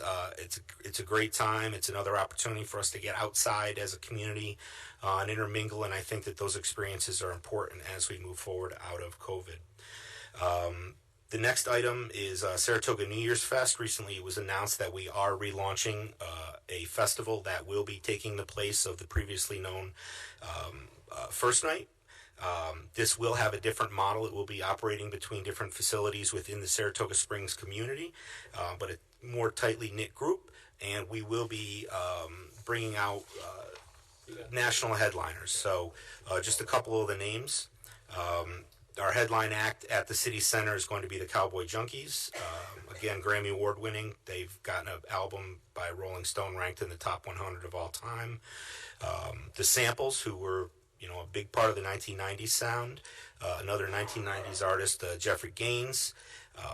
We have Grammy winning Dead Grass and Friends.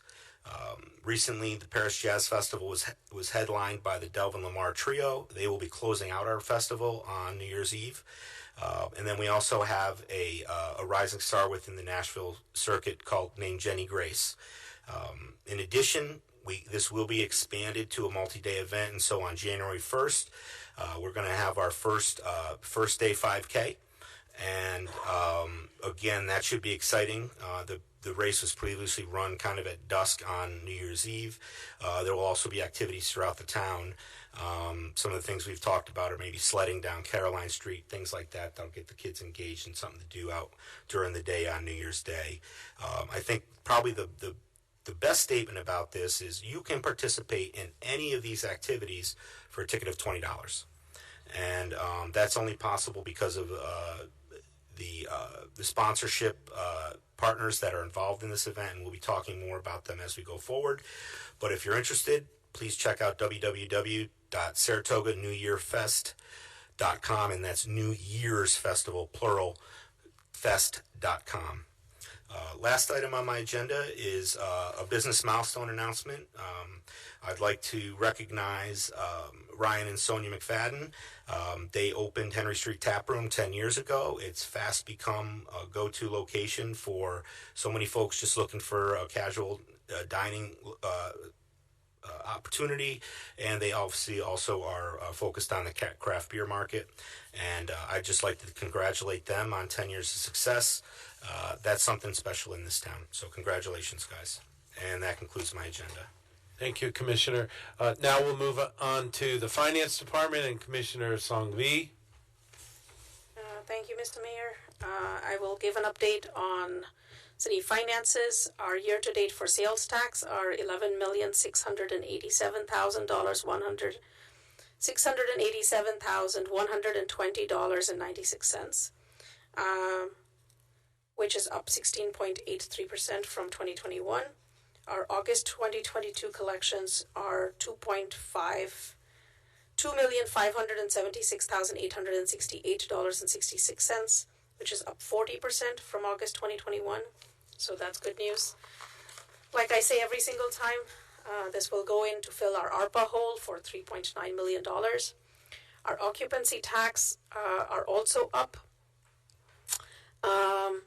We have at this point collected $572,240, which basically has already overshot our budgeted amount, which was $425,000 for this year. So we are at 26.09% increase from 2021.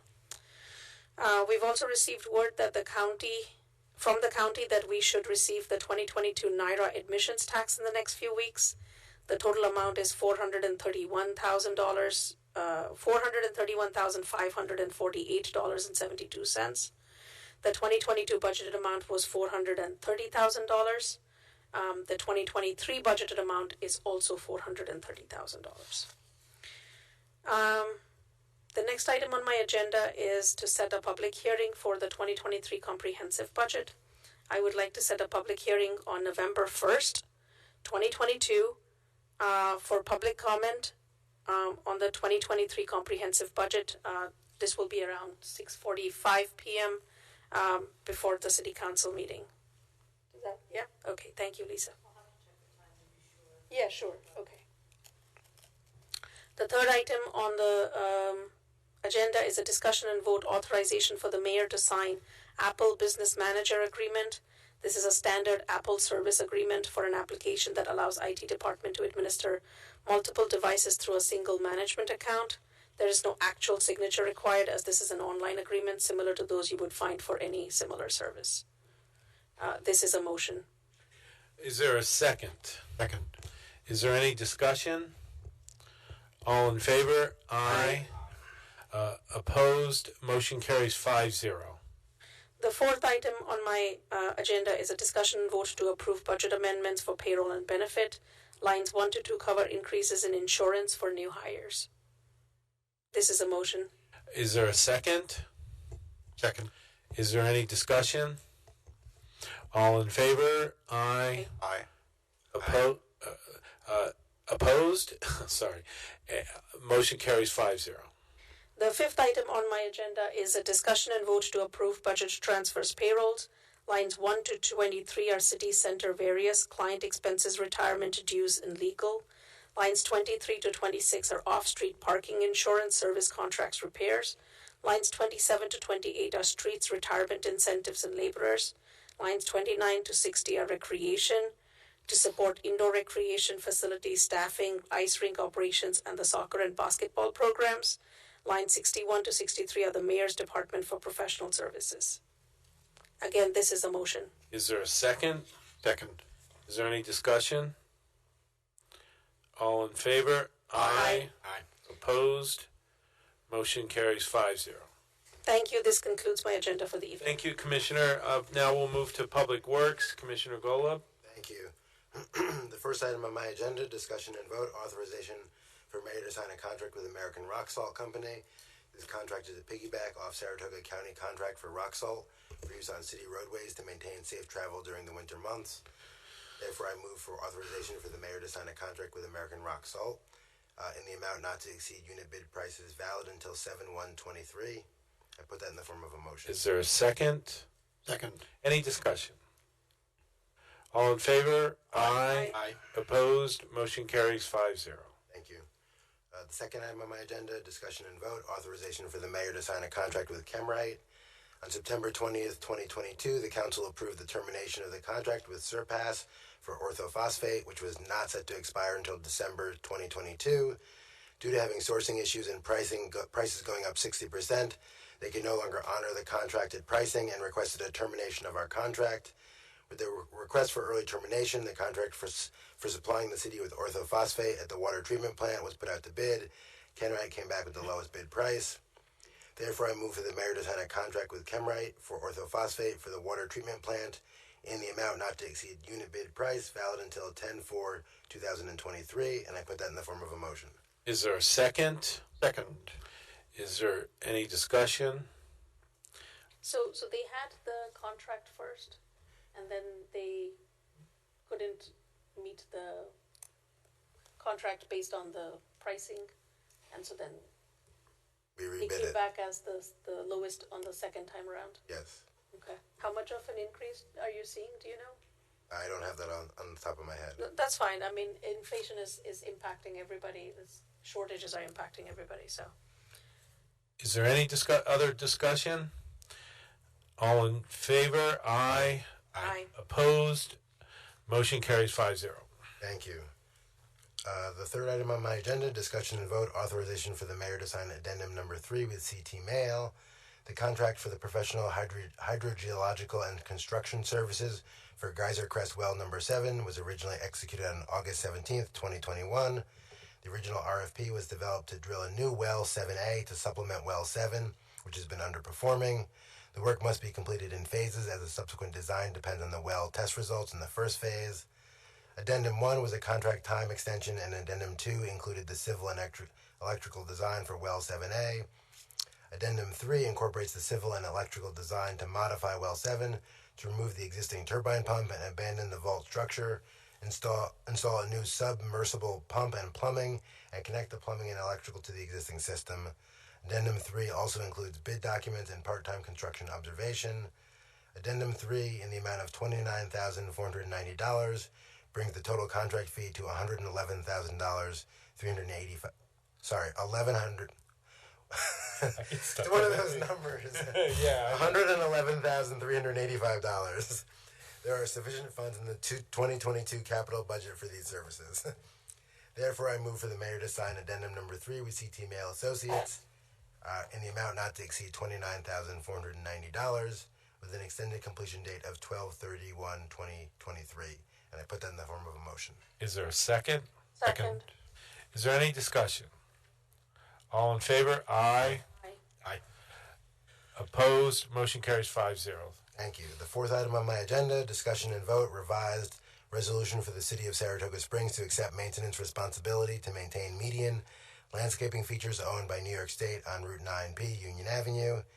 This was the resolution that was approved on September 20th, 2022.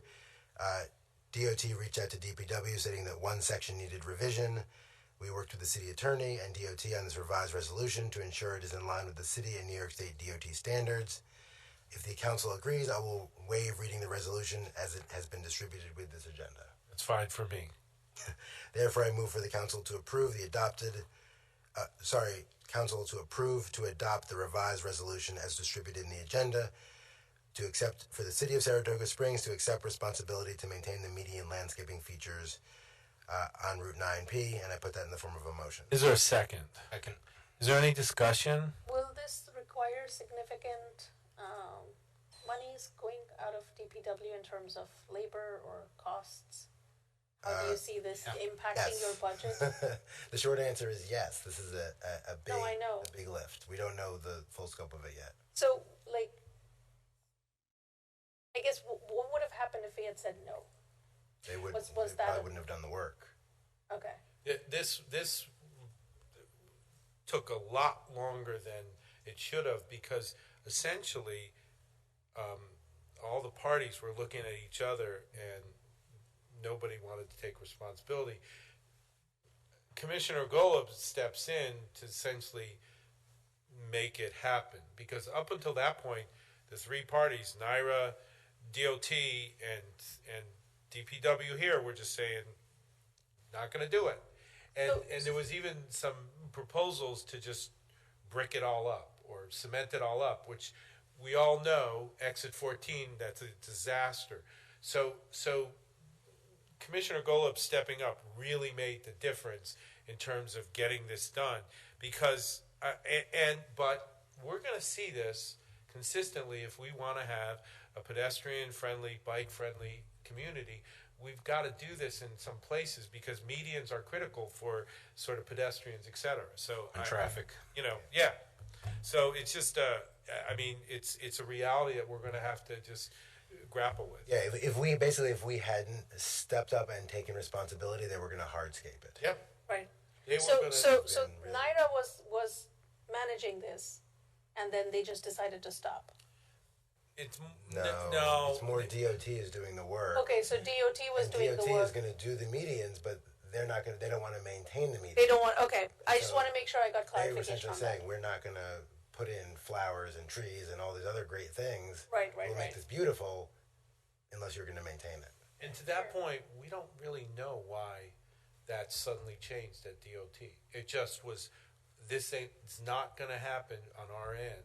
Right. And we had several meetings on this before, even before Commissioner Golub came to try to figure this out. So we were really sort of, Yeah.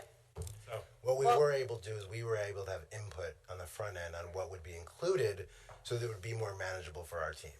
Yeah. But Okay. it is going to be a heavy lift, and Yeah. there's really no way around it, unless we don't want But to. it's such a critical part of our city, and it, so it's such a public facing part of our city that it needs to be managed. And to get medians, and to get bike lanes, and to get right. Yeah. So thank you for stepping up and taking this on. Well, thank you for funding it. The bill's coming. Yeah, exactly. Yeah. We need a big check. We need another big check. And it's going to have to be more than $2,300. Okay. I'm sorry, I lost track. Are we on a? I got a second. We need a no. We had a second. We had a second. Any other discussion? All in favor? Aye. Aye. Opposed? Motion carries. And let me just say, Tony did a great job in putting that all together. Much appreciated. I will thank the good folks at the Department of Transportation. They are usually quite strict in their formatting, and we discussed, and DPW and I both, DPW personnel and I all together, and I'll bring Tina Carton into the mix as well. We discussed with them the need of our charter, the way our charter is structured, and they were considerate of us, and we reached resolution. Thank you. Awesome. The next item on my agenda, announcement, acceptance of streets for snow plowing only. The developer of Ohante Way has completed the winter road service construction for snow plowing. DPW has additionally been in contact with the Beaver Pond Village, which Mayor Kim identified earlier as an area of concern. We've been talking with the residents with regards to the dangerous winter road conditions they have experienced. We've also received a formal written request from the developer to plow the streets this winter. So due to these circumstances, DPW has agreed to include the following streets: Pamela Lane, Jane Street, and Annie Drive for snow plowing only this winter. I would amend this to say snow plowing, sanding, and salting. But it's all, I think, encompassed within snow plowing. You could say snow plowing and winter maintenance. Yeah. Are you all okay with me amending my own item? So it'll be snow plowing and winter. Tony, do you think that we should do a discussion and vote on this matter? I know this has been done both ways. I had that discussion with some DPW personnel this afternoon. That was my original intention, to suggest that. My understanding is that there have been occasions when DPW has just, over the decades, has just come forward and announced it as a matter of the authority of the DPW to conduct maintenance of roadways and so on. And then when the council finally accepts the street, then that becomes the council action. So that's kind of that's an acceptable way, I think, to deal with the situation. So, therefore, the Department of Public Works will accept O'Hanty Way, Pamela Lane, Jane Street, and Annie Drive for snow plowing only this winter. Can I just say something about this? This is another place where Beaver Pond has basically been sitting there in terms of the neighborhood sort of basically not getting the services that the developer promised, and for 4 to 5 years, Commissioner Golub steps in to basically make this happen. If it didn't happen, I would still be getting lots of screaming phone calls. I mean, because that's literally what's happening right now.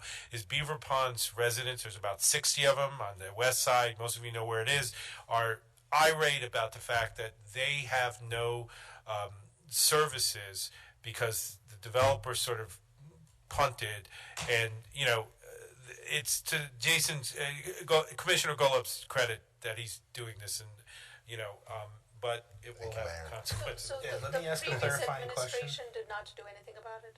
Well, my understanding is one bad ice storm, they went out there, but basically this has been sort of a condition that has deteriorated.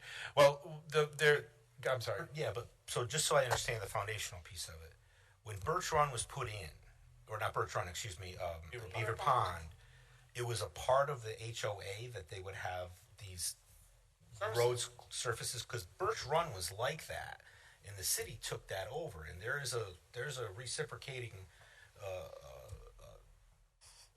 economic exchange that takes place that supplements the work of DPW within the Birch Run neighborhood. So the question that I have is there an HOA that's functioning for Beaver Pond that we could treat in a similar fashion, where even though we may be working through these legal and these bankruptcy issues, at least from today forward, we could look at sort of harmonizing that payment to the extra work that's being put out there. So the good situation about Beaver Pond, and I don't know about Birch Run, is that we do have letters of credit amounting to almost $1 million, that will help us deal with some of this issue, and that's part of the reason we wanted to go to Walsh and Walsh to discuss how we do it, because the city has never really done this. No, we're going to cash. Oh, okay. Letters of credit. So then we can do a lot of this work, but here's the other thing. It's unclear if that will cover all the needs out there. Oh, gosh. And that's the reason we want to sit down and have a meeting with them, to make sure that they understand what can and cannot happen. 'Cause there are roads that aren't paved. Right. There's roads that aren't paved. Not only that, there's no lights on the streets. Lights are a big issue. Lights, Unsafe fencing, the flooding issues that you're talking about are also partially caused by the build out within Beaver Pond and taking up that extra space behind the downhill side of Geyser Crest. So I can only imagine that the subgrade infrastructure for stormwater is inadequate as well. So I mean, that's a big deal. That's a big deal. So, but regarding the snow plowing and winter management, can we do a contract that does sort of, because the letters of credit may be for a certain period of time, and like you said, we have like the flooding issues, we have the paving, we have the lights and all of that. So, but for snow plowing, if we do have something with Birch Run, can we model this contract based off of that? So just so you understand, they had an existing HOA and they asked to come in, much like we did with Interlaken, where we took over their water system and then decommissioned it. There was a formal ask and receipt. Yeah. This is clearly a much more of an these will be city streets. These are services they would naturally get. Right. Regardless. You probably know better than anybody. Yeah, I was just gonna say I'm literally an adjacent neighbor to Beaver Pond Village. There's my house, the house across from me, and then it's there. That development is there, and I remember when they first put the pavement in. there's a one level of payment they put in, then they put another level of pavement on top, a nicer one, and that's when the city usually will accept the street. They never did the second layer. There's a protection area for Carner Blue Butterfly where the fence has been knocked over for part of it. So they're actually built a sidewalk in part of the protected area. So and it's a I give you a lot of credit, Commissioner, for taking this on, because there's a lot more. There's a trail system behind some of these houses. I don't think they ever updated the wood. A tree has fallen on them, and then they don't do anything. So I think you got your work cut out for you, and I'll help however I can. I mean, I'm a neighbor there, and appreciate it. See what we can do. Your shovel. Right? I'll come out there with a chainsaw and whatever you need. I'll bring it over from my house. So once we take over these streets, we assume the insurance liability on it too, right? Yeah. Okay. So there's other complicated issues though, because of the bankruptcy of the developer and those things, and that's why we have to sort of get. There's also other phases of this development that haven't been developed, that have houses that have been abandoned, the windows have been broken. I mean, there are concerns. Yeah. Wow. So, okay. Moving on. Things that should have been addressed many years ago. Announcement, 24-inch gear reduction valve replacement project. The Department of Public Works recently began work on one of the city's largest water mains, which is located along North Broadway at the intersection with First Street. The project involves the removal and replacement of two 24-inch water valves that were originally installed in the early 1930s. These old-style gear wheel-operated valves were found to be inoperable and potentially inhibiting the free flow of water through the pipe. Valve replacement will begin on Wednesday, October 19th, and the work is not expected to interrupt water service to residents or businesses. The new 24-inch valves will give DPW much-needed control of the flow of water through this crucial pipe which connects the Excelsior Avenue water treatment plant to the Woodlawn Reservoir near the Skidmore campus. Any questions there? No? And the last item on my agenda, just a quick update on Flat Rock Park. As you all know, we're working diligently. DPW is doing all of the work in-house on Flat Rock Park. The anticipated budget, again, is less than $50,000, and we expect to finish it before Halloween of this year. This week, the amphitheater will be completed. Trees will be planted tomorrow, and the paths will be completed as well. So you'll be able to see a park. City Center is helping us with sprinkler system. Ruhan Realty, Tom Ruhan has said he's going to help us with maintenance of the park. So we're getting partners. Special Assessment District. Exactly. So we're getting partnership with local business as well. And as I mentioned, this work is all being done by the DPW team, which is just exceptional. And that is the end of my agenda. Thank you, Commissioner Golub. Now we'll move on to Commissioner Montanino and the Public Safety Department. Thank you, Mr. Mayor. Item number 1, discussion and vote and authorization for the mayor to sign change order number 1 for Fire Station 3 to Bunkoff General Contractors. This change order is in the amount of $9,164.06, and it represents the original plans called for a perimeter fence, sort of like a plastic snow fence. However, the contractors have experienced from the beginning of the construction trespass on the construction site by neighbors. I hesitate to mention any specific names for fear of being smacked in the face next time I'm on Broadway. But having said that, the contractors were concerned that the repeated encroachments and trespass created a liability and a hazard. And as a result, they took it upon themselves to rent a steel galvanized perimeter fence. And that cost $91,6406. The funds are actually, the funds are actually within the projected cost of construction. So in terms of an actual out-of-pocket expense, this will not represent such. However, there is a change order needed because it is a variation in the original contract. So I put this in the form of a motion. Is there a second? Second. Is there any discussion? All in favor? Aye. Aye. Aye. Opposed? Motion carries 5-0. Item number 2, discussion and vote authorization for the mayor to sign change order number 2 for Fire Station 3 to Bunkoff General Contractors. This actually is good news. This is a savings of $3,787. The plans called for a foundation drain, and when the construction was done, where the excavation and the installation of the foundation were done, the percolation tests and the actual digging disclosed that the drainage of the site, the natural drainage, is more than sufficient, and there is not a need for a separate foundation drain. Ergo, the change order for the savings of $3,787. I put this in the form of a motion. Is there a second? Second. Any discussion? All in favor? Aye. Opposed? Motion carries 5-0. At this point, I have a motion to add an item to the agenda. I would move to add as an agenda item the acceptance of the check from the county in the amount of $2,272. That represents a contribution from the county toward the recruitment of additional firefighters. I'll second that. And is there any discussion on adding the agenda item? All in favor? Aye. Opposed? Motion carries 5-0 to add the third item. In that case, Mr. Mayor, I would then make a motion to accept the $2,272 contribution from the county. Is there a second? Second. Any discussion? All in favor? Aye. Opposed? Motion carries 5-0. One final item, if I may.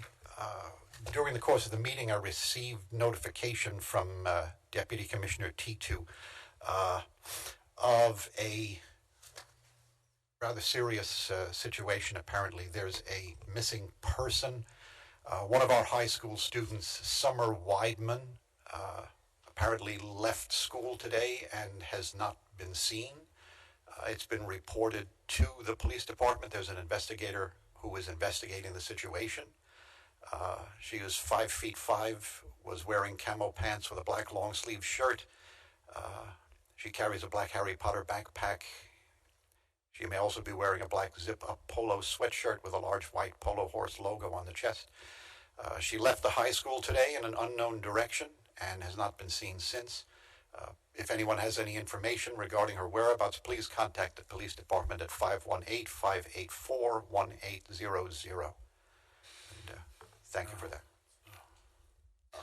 I had one question. I wasn't sure if it was appropriate, and that's horrible news, so I feel a little paused at the moment. But I wasn't sure if it was appropriate to ask during the Public Works Department or Public Safety. It's not apparent to me exactly where we're going with the McTighe Alley Henry Street issue. Is that going to appear on someone's agenda for a vote? Like, how are we going to handle that? Because I'm getting a lot of feedback. It's, I'm in that neighborhood. I certainly have some feelings about what we should or shouldn't do. I think at this point, we should consider it tabled for the moment. Okay. It seems to me that we really need to do some more work, such as doing a survey of the street. Okay. There are legal questions, for example, the encroachment on the Pettigrew property. My understanding is that encroachment may have been existing for decades. Yeah. And so there could be questions of adverse possession of parts of that, and whether the city wants to go down that road or not is a separate question. So I think it's premature at this point to be taking a vote on the question of whether to make it one way or whether we should actually do a formal survey of the entire street to find out exactly where the street ought to be in terms of its metes and bounds, and where the street actually is based upon the changes that have occurred over decades. Great. Thank you, Commissioner. I appreciate the insight. Very narrow street. Oh, it is. It's not a good situation. As it stands today, and I've looked at where it would have to be moved to, and it would become even narrower. So oh yeah, there's almost no way that they're putting more. There's more construction going on there. So yeah, I don't know. McTighe, I think, is a separate. That has to go. That has to stay downhill that way. Yeah. I'll entertain a motion to adjourn if there's nothing else that is count. So moved. Any discussion? All in favor? Aye. Opposed? Motion carries. Thank you all. We are adjourned to November 1st, I believe. Thank you. And it's only 10:23. We have not broken our own record. Budget workshop tomorrow. What time is it? 10 o'clock? 10:30. Most cybersecurity firms deal only with prevention, the systems that block hackers and viruses. Stored Tech knows the root cause is actually good people doing bad things. So we offer a security training program which includes certifying all participants to show they understand the basics. Technology solutions for computers, networks, and phones. Stored Tech, your technology, our passion.